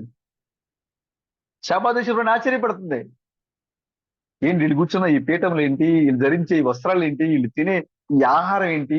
వీళ్ళ జ్ఞానం ఏంటి? కనిపెట్టడం ఏంటి? శత్రువుల గురించి కనిపెట్టడం ఏంటి? ఏ రూపంలో వస్తున్నారు, ఏ పక్క నుంచి వస్తున్నారు, వీళ్ళు కనిపెట్టడం ఏంటి? ఆశ్చర్యపడుతుంది. ఇవన్నీ కూడా ఒక దినాన మనము బైబిల్ గ్రంథం చదువుకున్నాం మనం. కానీ ఇప్పుడు అవి మన జీవితంలో, మన కన్నుల ఎదుట, మన కన్నులారా నెరవేర్చబడడం మనం చూస్తున్నాం. 7 దేవుని కుమారులు వస్తారని మనం రోమపత్రికలు మనం చదువుకున్నాం. 7 దేవుని కుమారులు రాబోతున్నారని ఆది కాండము నుంచి ఉంది మనకి. మోషేతో మాట్లాడింది ఆయనే, ఈ సముదాయమే, ఆ మేఘంలో ఉన్న దేవుని కుమారుల సముదాయమే. 7 ఆత్మలు, దేవుని యొక్క 7 ఆత్మలు భూమి అంతటా సంచారం చేస్తూ ఉన్నాయి. ఇప్పుడు కాదు, ప్రతి కాలంలోనూ ఈ దేవుని కుమారుల యొక్క పరిచయం జరుగుతూనే ఉంది. మనం వెంటనే ఉన్నాం. ఇది జరుగుతూనే ఉంది, మనం వెంటనే ఉన్నాం. మహానయంలో యాకోబు కలుసుకున్నాడు 7 దేవుని కుమారుల గురించి, అది మనం చదువుకున్నాం. రూపాంతరకొండ మీద యేసుక్రీస్తు దిగుచ్చి మాట్లాడాడు. యేసుక్రీస్తు దిగుచ్చి అక్కడ మాట్లాడారు. అక్కడ సన్సెట్ పర్వతం మీద కృష్ణతో మాట్లాడారు. అక్కడ ఆ బిల్లిపాలు, ఆ దూత వచ్చి కృష్ణతో మాట్లాడడం, ఒక్కొక్క రోజు ఒక్కొక్క ముద్ర గురించి మాట్లాడడం చూశాడు ఆయన. మనం దాని మీద చదువుకున్నాం. మనం ముద్రల పుస్తకంలో, బైబిల్ మనం చదువుకున్నాం. రూపాంతర కొండ మీద మనం దిగిరటం మనం చదువుకున్నాం. సీనాయి పర్వతం మీద దిగిరటం, మేఘం దిగిరటం మనం చూసాం. ఆ యొక్క 10 ఆజ్ఞలు ఆ మేఘములో దిగి వచ్చి, సముదాయం నుంచి దిగి వచ్చి, ఆ 7 దూతల సముదాయం దిగి వచ్చి ఆయన 10 ఆజ్ఞలు ఇవ్వడం మనం చదువుకున్నాం. ఆ 7 దేవుని కుమారుల యొక్క పరిచర్య ఎలా ఉంటుందో ఇప్పుడు మనం కన్నుల నిండుగా మనం చూస్తా ఉన్నాం. ఆ 7 దేవుని కుమారులు వచ్చినప్పుడు పరిచర్య, సంఘం ఎలాంటి ఉద్యోగం కలిగి ఉండదు, సంఘాన్ని వాళ్ళు ఎలా నడిపించగలుగుతారు, సంఘంలో ఎలాంటి ఉద్యోగం తీసుకుని వస్తారు, సంఘంలో ఎలాంటి ఉత్సాహాన్ని తీసుకుని వస్తారు, దేవుని గురించిన మర్మము సంఘములో ఎలా బయలుపరచబడుతుంది అనే ఆ యొక్క వార్తని మనము కన్నులారా చూసి సంతోషపడతా ఉన్నాం మనం ఇప్పుడు. అవునా బ్రదర్? ఎవరైనా వినగలుగుతున్నారా? ఏడుగురు దేవుని కుమారుల యొక్క పరిచర్య, క్రిస్తు థామస్ యొక్క పరిచర్య ఈ లోకంలో మీరు తప్ప ఎవరైనా విన్నారా బ్రదర్? ఎవరైనా చూసారా? చూడగలిగారా? లేదు. మనం విన్నాం. ఆయన తూర్పుగా ఎగురుచుండెను, ఏడుగురిలో ఆయన ప్రత్యేకంగా ఉన్నాడు, విన్నాం మనం. ఆ ప్రత్యేకంగా వాడి అయిన రెక్కలతో తూర్పు దిట్టుగా అభిముఖుడై వాడి అయిన రెక్కలతో తన ఛాతిని ముందుకి చాపి ఎగురుతున్న దూత గురించి మనం చదివాం అక్కడ. అవునా బ్రదర్? లక్ష్మణ బ్రదర్, చదివాం మనం, చదివాం. సంవత్సరాల తరబడి చదువుకుంటూ వచ్చాం. కానీ ఆ వాడి అయిన రెక్కలతో ఆయన ఎగురుతున్న దూత ఎవరో ఫోటో వేసి చూపిస్తాం. ఇదిగో ఈయనే, ఇదిగో ఎగురుతున్న దూత ఈయనే. మనం చదివాం, మనం చూసాం, అక్కడ మనం విన్నాం. కానీ ఈ లోకానికి మనం ఇప్పుడు చూపిస్తున్నాం. ఇదిగో ఆ వాడి అయిన రెక్కలతో నిత్యత్వం నుంచి వేగముతో ఎగిరి వచ్చిన దూత ఇతడే. ప్రకటన 17లో దేవుని మర్మాన్ని బయలుపరిచిన దూత ఇతడే. మనం చదువుకున్నాం కదా, ప్రకటన 17లో 7వ దూత పలికినప్పుడు ఆ బోర శబ్దానికి దేవుని యొక్క రహస్యం బయలుపరచబడుతుంది చదువుకున్నాం కదా. ఇదిగో ఆ దూత యొక్క శబ్దమే ఇదే, ఆ దేవుడు ఇతనే, ఆ దేవుని యొక్క మర్మం ఇదే అని మనం చదువుకున్న విషయాల్ని, మనం విన్న విషయాల్ని ఇప్పుడు నెరవేర్చబడడం మన కన్నులారా మన జీవితంలో మనం చూస్తాం. మందసం గురించి మనం విన్నాం. ఆ రోజున దేవుడు ఇజ్రాయేల్ ప్రజలకు చెప్పాడు, ఆ మందసాన్ని తయారు చేయడానికి ప్రత్యేకమైన జ్ఞానం కలిగిన వ్యక్తులు చేత తయారు చేయించాడు. అహోలియబ్బు బెసలేల్ని వాళ్ళతో ఆ మందసాన్ని ఎలాగ తయారు చేయాలి, ఏ కొలతలు పెట్టాలి, దానికి లోపల చెక్క పెట్టాలి, ఎలాగ బంగారం లోపల వెలుపట బంగారం ఎలా పొదగాలి, దానిపైన కెరూబులు ఎలా పెట్టాలి, దాని లోపల ఇతర సామాగ్రి ఎలా పెట్టాలి, ఇవన్నీ కూడా దేవుడు చెప్పినట్టుగా యాజ్ టీజ్ గా వాళ్ళు చేశారు. మోషే కూడా స్టేట్మెంట్ ఇచ్చాడు, అవును నా దర్శనములో ఆ మేఘములో దేవుడు దిగి వచ్చి, ఆ సముదాయంలోనికి దేవుడు దిగి వచ్చి చెప్పిన నమూనా ప్రకారంగానే మీరు అదే విధంగా తయారు చేశారు. మీరు సేమ్ దేవుని తలంపులో ఉన్నది మోషే విన్నాడు, మోషే చెప్పింది వీళ్ళు తయారు చేశాడు. ఎక్కడ తేడా రాలేదు. మోషే స్టేట్మెంట్ ఇచ్చాడు, అవును అది నేను ఎలాగ చూశానో, దర్శనంలో నాకు ఈ మనసం ఎలా కనపడిందో అలాగే తయారు చేసింది. దేవుని యొక్క తలంపులో ఉన్న క్రీస్తు స్వభావం ఎలా ఉంటుందో మనం చదువుకుంటూ వచ్చాం. ఆ క్రీస్తు తలంపులో ఉన్న క్రీస్తు స్వభావము ఇప్పుడు సహోదరులలో అలాగే కనపడుతుంది. ఇప్పుడు ఈ 3వ యాత్ర మోషే ఇప్పుడు స్టేట్మెంట్ ఇస్తున్నాడు, అవును నేను ఎలా చూశాను దర్శనంలో అలాగే ఉంది ఈ మందసం. నేను ఎలా చూశానో లక్ష్మణ్ బ్రదర్ని దర్శనంలో అలాగే ఉన్నాడు, ఆయన ఎలా చూశానో సహోదరుని అలాగే ఉన్నాడు, ఎలా చూశానో సహోదరుని అలాగే ఉన్నారు వీళ్ళు. మనందరం కూడా చూసాం, ఇంతకుముందు విన్నాం. కానీ ఆ మందసము ఏమైపోయింది? ఇప్పుడు రక్త మాంసాల దేహంలో నీ రూపంలో నా రూపంలోకి వచ్చేసింది. మనం విన్న ఆ మందసము, మనం చదివిన ఆ మందసము ఇప్పుడు ఇక్కడ క్రీస్తులుగా మారిపోయింది. మన కళ్ళారా చూస్తాం.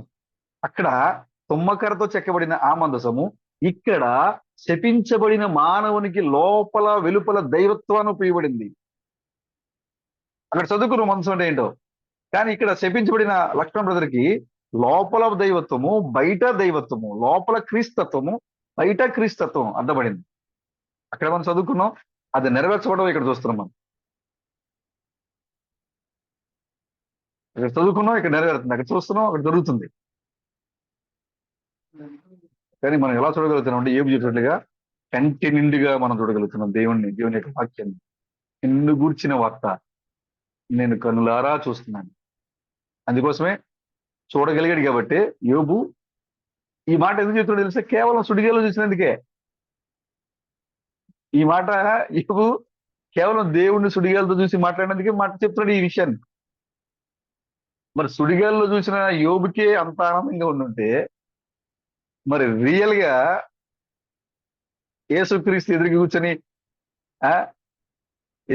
మాట్లాడుతుంటే మనకి ఎలా ఉంటుంది బ్రదర్? సహోదరి రూపంలో కూర్చొని ఎదురు కూర్చొని మాట్లాడుతుంటే ఎలా ఉంటుంది అప్పుడు?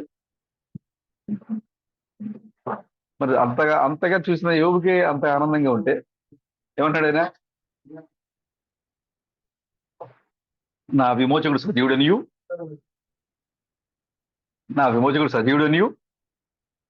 నేను సమాధిలోకి వెళ్ళిపోయి నా శరీరం చీకిపోయినను నేను చూస్తాను, నా సొంత కనులతో నేను చూస్తాను. అంటే ఎంత నిశ్చయిత వచ్చింది చూడండి. నా విమోచకుడు సజీవుడు, ఎందుకంటే నేను ఆయన కళ్ళలో చూస్తాను. నేను ఆయన గురించి నేను విన్నాను, నేను చూస్తాను అని చెప్పాడు యోబు. మరి మనం కూడా ఆయన గురించి వింటున్నాం. ఆయన గురించి విన్నాం. ఆది యందు దేవుడు భూమి ఆకాశం సృజించెను. The beginning. ఆది యందు దేవుడు భూమి ఆకాశమును సృజించాను. ఇప్పుడు అక్కడ ఏం పేరు పెట్టాలి బ్రదర్? ఈ లోకానికి ధైర్యం లేదులే. బ్రదర్, ఆది యందు దేవుడు, ఆది యందు లక్ష్మణ్ బ్రదర్, ఆది యందు సతీష్ బ్రదర్, ఆది యందు చందు బ్రదర్ భూమి ఆకాశమును సృజించెను. అప్పుడు Satish brother, Chandu brother, Laxman brother, Solomon brother, Ramesh brother వీళ్ళందరూ కలిస్తేనే తండ్రి.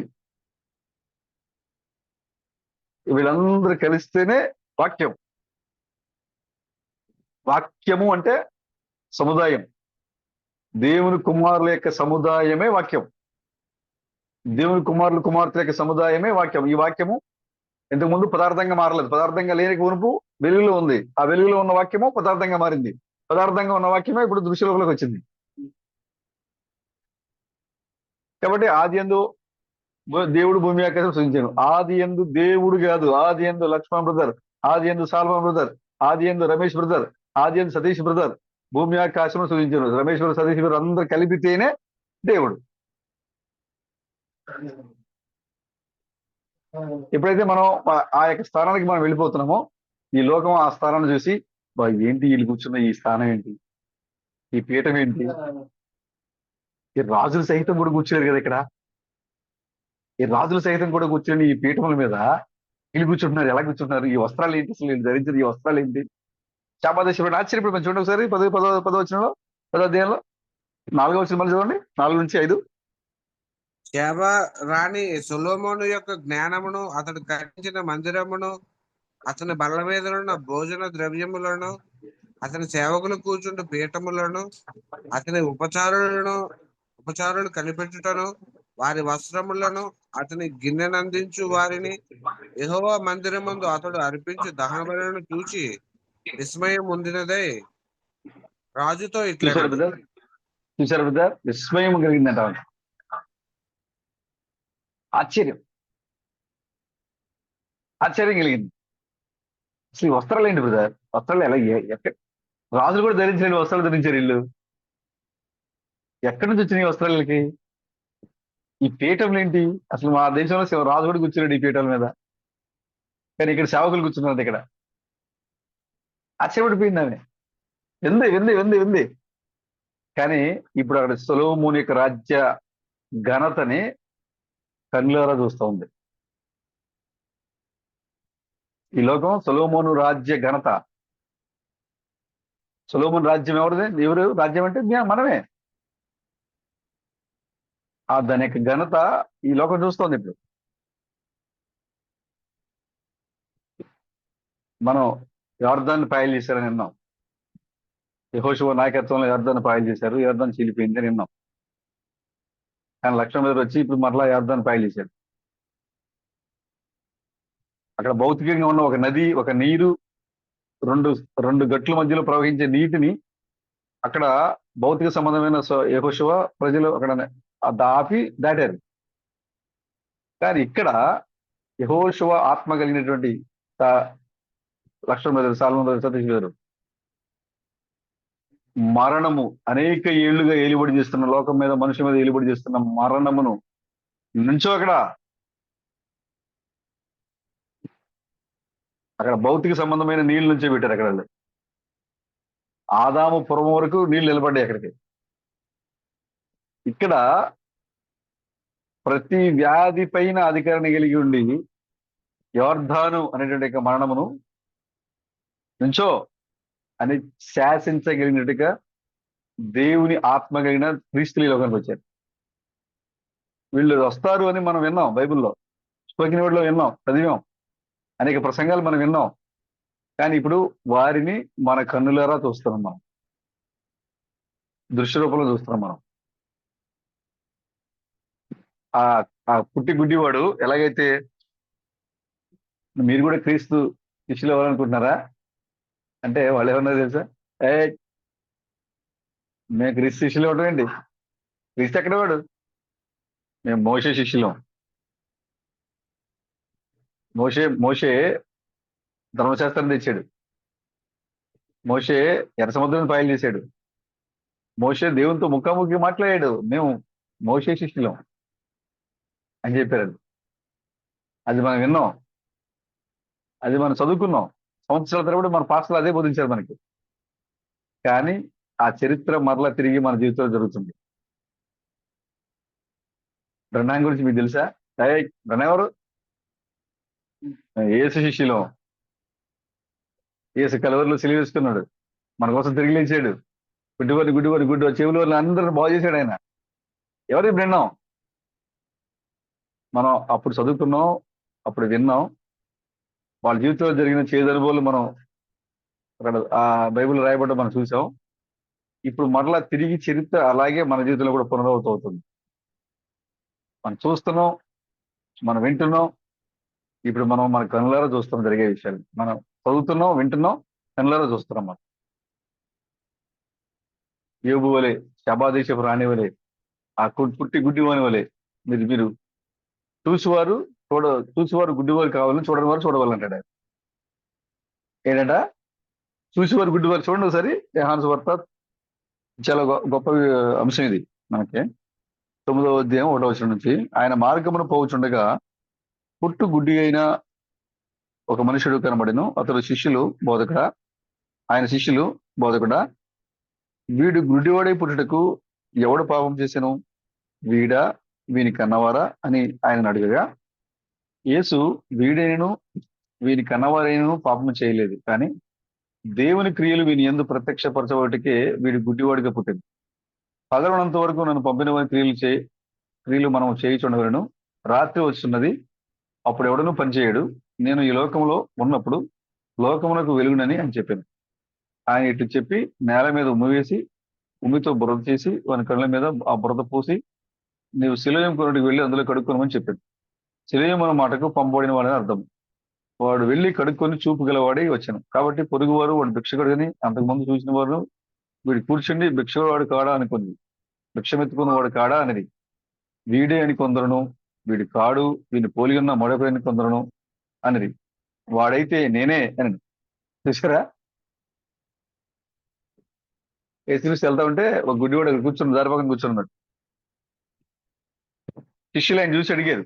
వాడు చూసి జాలిపడ్డారు. ఆ పరిస్థితిని చూసి శిష్యులు జాలిపడి వాళ్ళు అడిగారు యేసుని, ప్రభా ఏం పాపం చేశాడు ఇతను? ఏం పాపం చేశాడు? ఎందుకు గుడ్డివాడిగా పుట్టాడు? వీడు పాపం చేశాడా, వీళ్ళ తల్లిదండ్రులు పాపం చేశారా అని అడిగారు. అప్పుడు ఆయన ఏమంటాడంటే, ఇతను పాపం చేయలేదు, ఇతని తల్లిదండ్రులు పాపం చేయలేదు, అయితే దేవుని క్రియలు వీని యందు ప్రత్యక్షపరచబట్టకే. ఎందుకంటే ఆయన మార్గంలో వస్తున్నాడు. ఆయన గుడ్డి వారికి చూపుని ఇవ్వగలడు అని తెలియాలంటే ఆయన వచ్చే మార్గంలో ఒక గుడ్డివాడు ఉండాలి అక్కడ. ఆయన సృష్టికర్త అని తెలియటం కోసం ఒక వ్యక్తిని ఆయన గుడ్డివాడిగా ఉంచాడు దేవుడు. అంతే తప్ప వాడు పాపం చేయలేదు, వాడి తల్లిదండ్రులు పాపం చేయలేదు.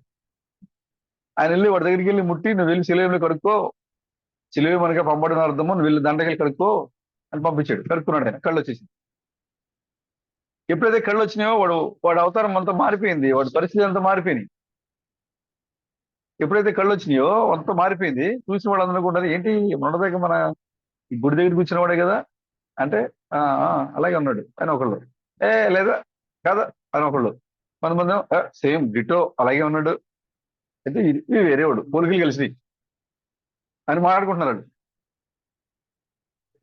ఈ గుడ్డివాడేనా అని ఒకడంటే ఉంటే, కాదు అని ఒకడని చెప్తున్నాడు.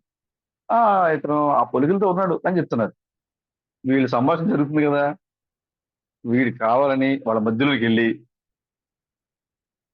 వాళ్ళ గురించి మాట్లాడుకుంటున్నారు కదా వీళ్ళు. ఇది కావాలని వాళ్ళ మధ్యలోకి వెళ్ళి, నేనే అది గుడ్డివాడు నేనే అని చెప్తున్నాడు. మొత్తం ఎక్కడ వీళ్ళు గుర్తుపెట్టి గుడ్డోడు కదా అంటే వాళ్ళ దగ్గరికి వెళ్ళి నేనే అంటున్నాడు. వాళ్ళ కోపం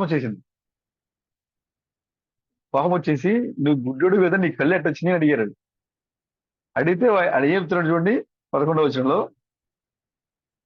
10వ వచనంలో, వారు నీ కనులు ఎలాగూ తెరవబడి తెరవబడినని వారిని అడుగగా, వాడు యేసు అని ఒక మనుషుడు బురద చేసి నా కళ్ళ మీద పూసి, నీవు సిలువయమని కోనేటికి వెళ్ళి కడుక్కోమని నాతో చెప్పాను. అప్పుడు నేను వెళ్ళి కడుక్కొని చూపు పొందుతాను. వారు ఆయన ఎక్కడ వాడని అడగగా నేను ఎరిగాను. అంతకు అంతకు ముందు గుడ్డివాడిని ఎండిన వారిని వారు పరిశీలనకు తీసుకుని పోయింది. ఈ మాటికి ఏసు ఏసు అన్నాడు కదా, ఆ కాలంలో ఉన్న బోధకుల దగ్గర తీసుకెళ్లేదు. వాడాడటం మొదలు పెట్టారు. ఇప్పుడు పరిశీలన అడుగుతున్నారు. ఇప్పుడు కాక పరిశీలనలో కొందరు ఈ మనుషుడు 15 వచనం,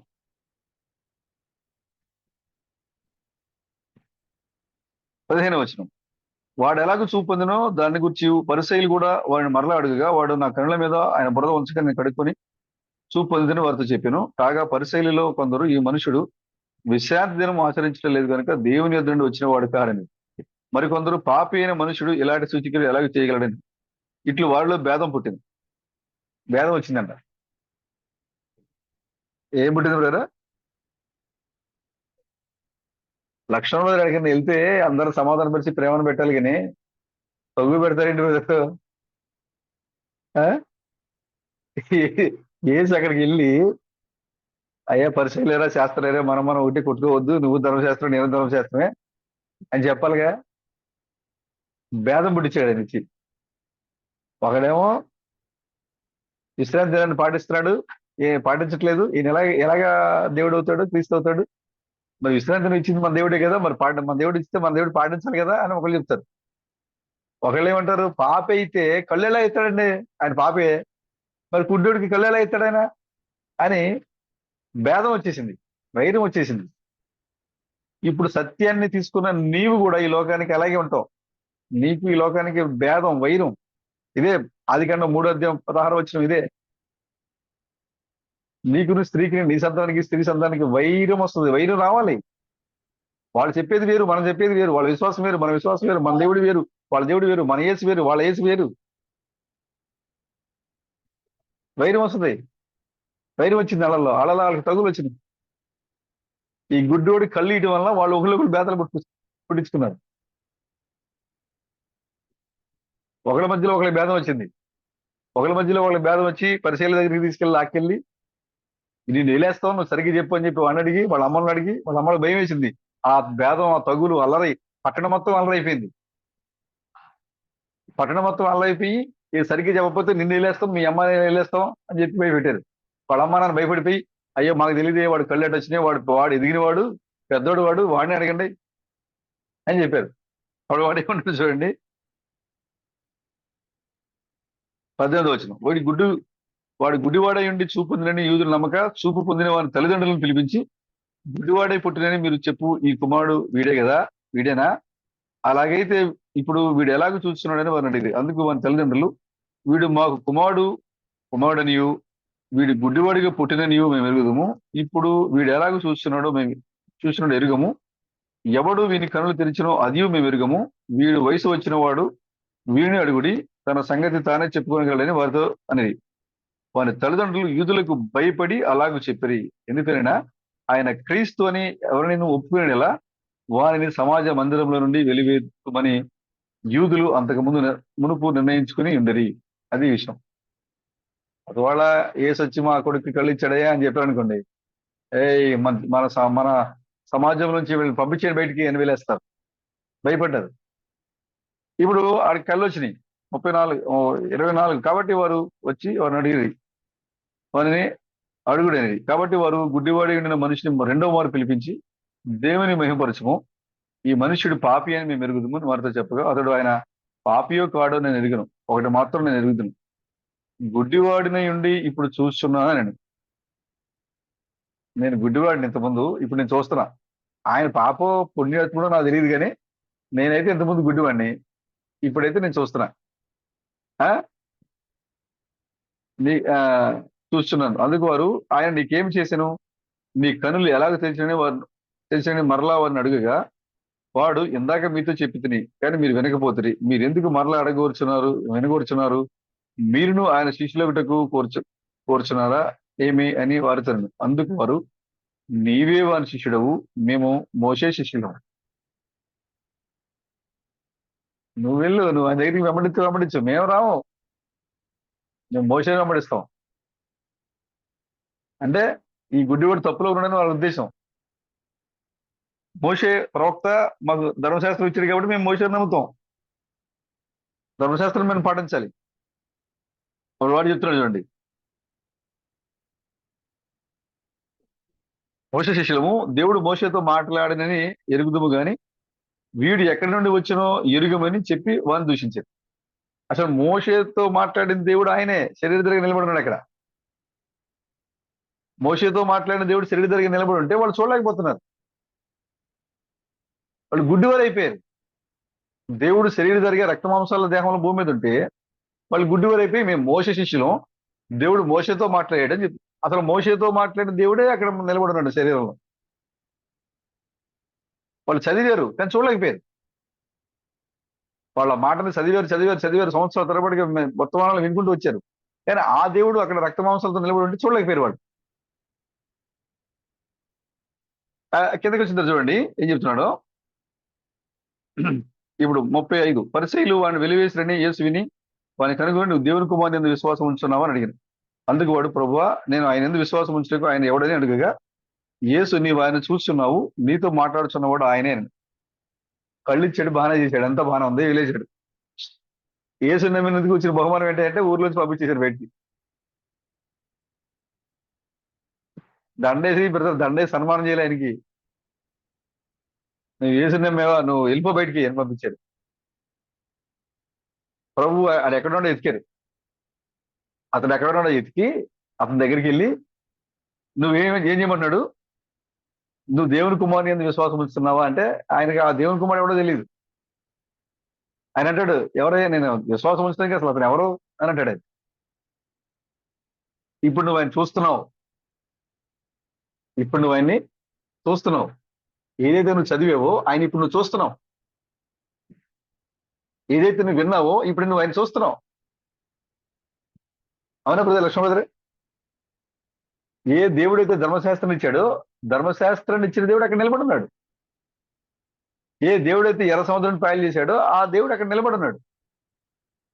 ఆడికి వచ్చాడు అక్కడికి. అప్పుడు ఆయన అంటున్నాడు, దేవుని కుమారుని యందు నువ్వు విశ్వాసం ఉంచుతున్నావా?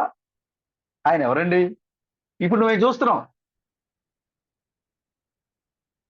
అప్పుడు అని ఆయన ఏం చెప్తాడు చూడండి, ఇప్పుడు నువ్వు ఆయన చూస్తున్నావు,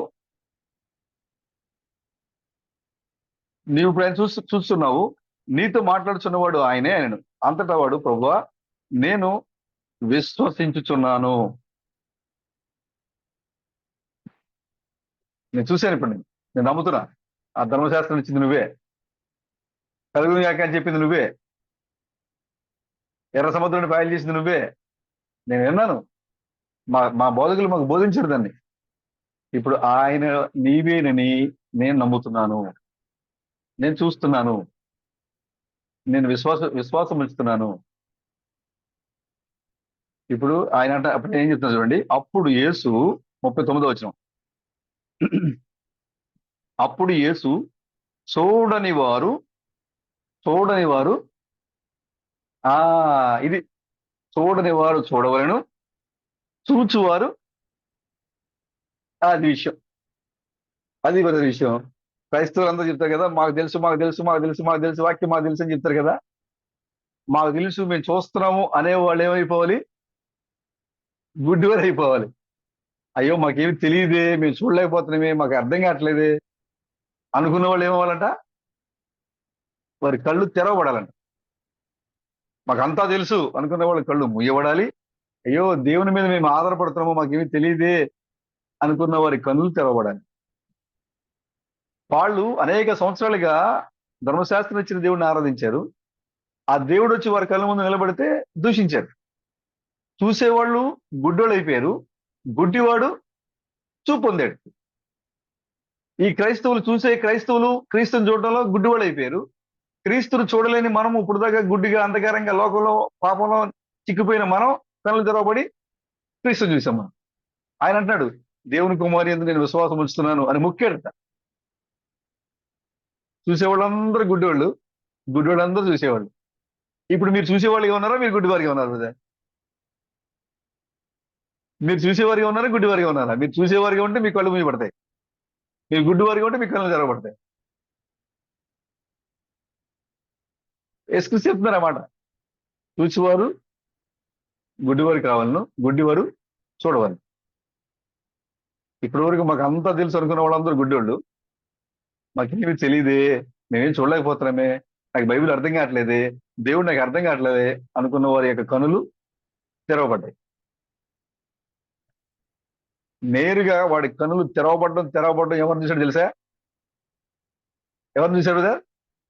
దాన్ని క్రీస్తు చూశాడు. ధర్మశాస్త్రాన్ని ఇచ్చిన దేవుణ్ణి విని విని విని విని విని వినుకుంటూ వచ్చినటువంటి ఇక దేవుణ్ణి రక్త మాంసాలతో నిలువెత్తు కనులారా చూశాడు. ఇప్పుడు మనం కూడా విని విని విని విని చూస్తుండే ఆ మెస్సియాని ఇప్పుడు నిలువెత్తు కనులారా మనం చూస్తున్నాం. ఇక్కడ మన కళ్ళు తెరవబడ్డాయి కాబట్టి మనం చూడగలుగుతున్నాం. వాళ్ళు చూడలేరు, విన్నా కదని చూడలేకపోయారు వాళ్ళు. మనం విన్నదాన్ని మనం చూడగలుగుతున్నాం. దానియేలు అంటాడు, ఈ ఒక మాట చదివి మనం ముగిద్దాం. దానియేలు చూడండి ఒకసారి. దానియేలు 12వ అధ్యాయం 8వ వచనం, పేజీ నెంబర్ 744. 12:8. నేను వింటిని గాని గ్రహింపలేకపోతున్నా నా ఏలిన వాడ వీటికి అర్థమేమని అడుగగా, చాలు. దానియేలుకి దేవుడు చివరి కాలంలో జరగబోయే సంగతులను చూపించారు. కానీ దానియేలు ఏమన్నారంటే నేను వింటిని గాని, మరి అక్కడ శాబాదేశ ప్రాణి వింటిని గాని చూస్తున్నానుంది. యోబు వింటిని గాని చూస్తున్నానన్నాడు. మరి దానియేలు ఏమంటున్నాడు ఇక్కడ? వింటిని గాని గ్రహింపలేకపోయాడు. ఆయన అడిగాడు, నా ఏలిన వాడా వీటికి అర్థాలేంటి, ఎప్పుడు జరుగుతాయి? ఒక బబులోను జ్ఞానుల్లోనే జ్ఞానవంతుడిన దానియేలు. బబులోను దేశంలోనే జ్ఞానులకు జ్ఞానిన. నెబుకద్నెజరు దానియేలు పెట్టిన పేరేంటి బ్రదర్? ఎందుకు పెట్టాడు? దేవదూత ఆత్మ కలిగిన వాడు కాబట్టి, దేవదూతల ఆత్మ కలిగిన వాడు కాబట్టి, నా దేవతల కంటే గొప్పవాడిన. ఆయనకి నెబుకద్నెజరుకి బబులోనులో చాలా దేవతలు ఉన్నాయి. ఆ దేవతల్లో ఏ దేవత, ఏ పూజారి, ఎక్కడున్న ఏ జ్ఞాని కూడా తనకు వచ్చిన కళని కలభావం అని చెప్పలేకపోయారు. కానీ అతనికి ఆ యొక్క దానియేలు అతని కళని కలభావాన్ని కూడా చెప్పగలిగాడంటే అర్థం ఏంటి? నా దేశంలో ఉన్న దేవతలందరికంటే దానియేలు గొప్పవాడే కదా, జ్ఞానవంతుడే కదా. జ్ఞానవంతుడే కాదు, దేవతల కంటే దేవత, దేవుళ్ళకి దేవుడు, బబులోను దేవుళ్ళకి దేవుడు దానియేలు. నెబుకద్నెజరు దృష్టిలో బబులోను దేవుళ్ళకి దానియేలు దేవుడు. అందుకోసమే దానియేలు ప్రతిమను చేయించి నమస్కరించమన్నాడు ప్రజల్ని. నెబుకద్నెజరు దృష్టిలో దానియేలు దేవుడు, దానియేలు జ్ఞానవంతుడు, దానియేలు మర్మాలు చెప్పాడు, దానియేలు కళల్ని కలభావాలు చెప్పాడు. కానీ ఈ అంత్య దినాల్లో జరగబోయే సంగతుల్ని దానియేలు విన్నాడు కానీ గ్రహించలేకపోయాడు. మరి మీరు గ్రహించగలుగుతున్నారంటే మీరు ఇప్పుడు దానియేలు కంటే జ్ఞానవంతులా కాదా బ్రదర్? ఏం బ్రదర్ గట్టిగా చప్పట కొట్టండి బ్రదర్.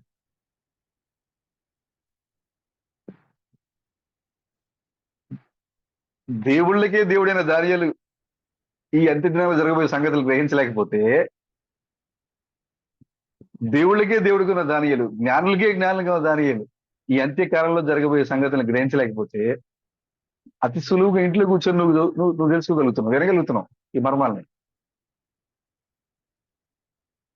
మనం విన్నాం కానీ ఇప్పుడు చూస్తున్నాం.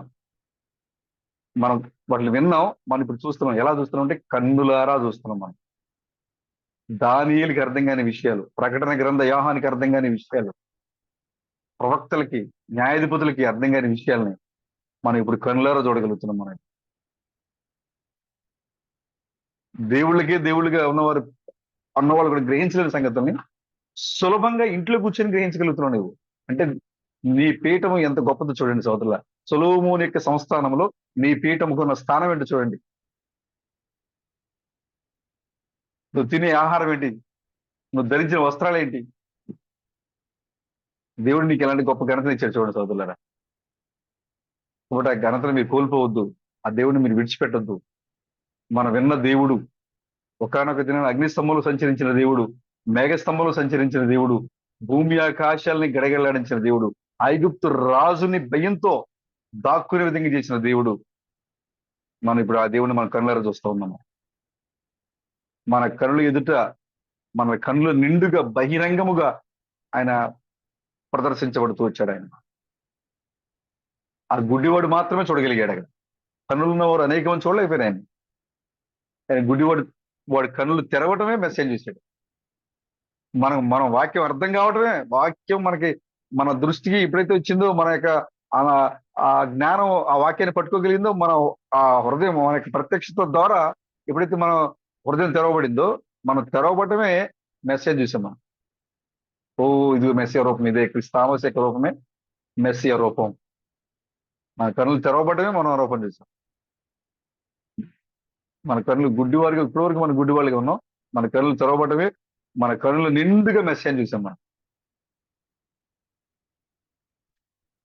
ప్రియమైన సహోదరులారా, మీరు దానియేలు పొందలేని భాగ్యం కన్నా, యాహాను పొందలేని భాగ్యం కన్నా, ఇర్మియా, జకరియా, ఓబద్య, నెహమ్యా వీళ్ళెవ్వరూ పొందలేని భాగ్యం కన్నా గొప్ప భాగ్యాన్ని మనం పొందుకున్నాం. మనం వింటూ వచ్చిన ఆ దేవుణ్ణి, మనం చదువుతూ వచ్చిన ఆ దేవుణ్ణి మన కన్నులారా మనం చూస్తూ ఉన్నాం. 7 దేవుని కుమారుల గురించి మనం వింటూ వచ్చాం. ఆ 7 దేవుని కుమారుల్ని ఆ ప్రత్యక్ష థామస్ యొక్క రూపంలో, అపోస్తుల యొక్క రూపంలో మనం ఆ దేవుని కుమారులు మనం చూస్తున్నాం. మనం విన్నాం, మనం ఇప్పుడు చూస్తున్నాం. 7వ ముద్రలో ఆ యొక్క 7 దేవుని కుమారులు వేగముగా కిందకి దిగిరవడం మనం చదివాం. ఇప్పుడు మనం చూస్తూ ఉన్నాం. మనం విన్న ప్రతి ఒక్క లేఖనము మన కనుల ఎదుట బహిరంగముగా ప్రదర్శించబడుతూ వస్తూ ఉంది. కాబట్టి మీరు జ్ఞానవంతులుగా ఉండండి, జాగ్రత్త కలిగి ఉండండి. మీ స్థానాన్ని మీరు కోల్పోవద్దు. మీరు ఎక్కడ ఉన్నారంటే సొలొమోను యొక్క రాజ్యములో గొప్ప గొప్ప పీఠముల మీద కూర్చున్నారు మీరు. శాబా దేశపురాణి ఆశ్చర్యపడే పీఠలు అవి. మీరు తీసుకునే ఆహారము సొలొమోను బల్ల మీద వండుతున్న ఆహారం. మీరు తీసుకునే ఆహారము దావీదు భోజనపు బల్ల దగ్గర మీరు భోజనం చేస్తున్నారు. మెఫీబోషెతు వలె తండ్రికి కలిగినటువంటి స్నేహాన్ని బట్టి, క్రీస్తు బ్రహ్మం యొక్క కృపను బట్టి మెఫీబోషెతు వలె దావీదు బల్ల దగ్గర భోజనం చేస్తున్నాం. మనం ధరించిన వస్త్రాలు విలువైనవి, లోకం ఆశ్చర్యపడే వస్త్రాలు మనం ధరించి. కాబట్టి ప్రియమైన సహోదరులు, వాటిని కోల్పోవద్దు. విశ్వాసంలో మీరు ముందుకు కొనసాగిపోవాలని కోరుకుంటున్నాను. దేవుడిచ్చిన మాటలు దీవించిన కాక. ఆమె అందరికీ వందనాలు బిడ్డ.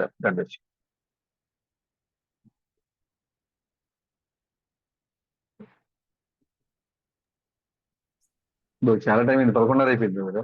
అందరూ ఓపికగా ఉన్నారు. ప్రతి ఒక్కరికి ప్రత్యేకంగా వందనాలు. వందనాలు.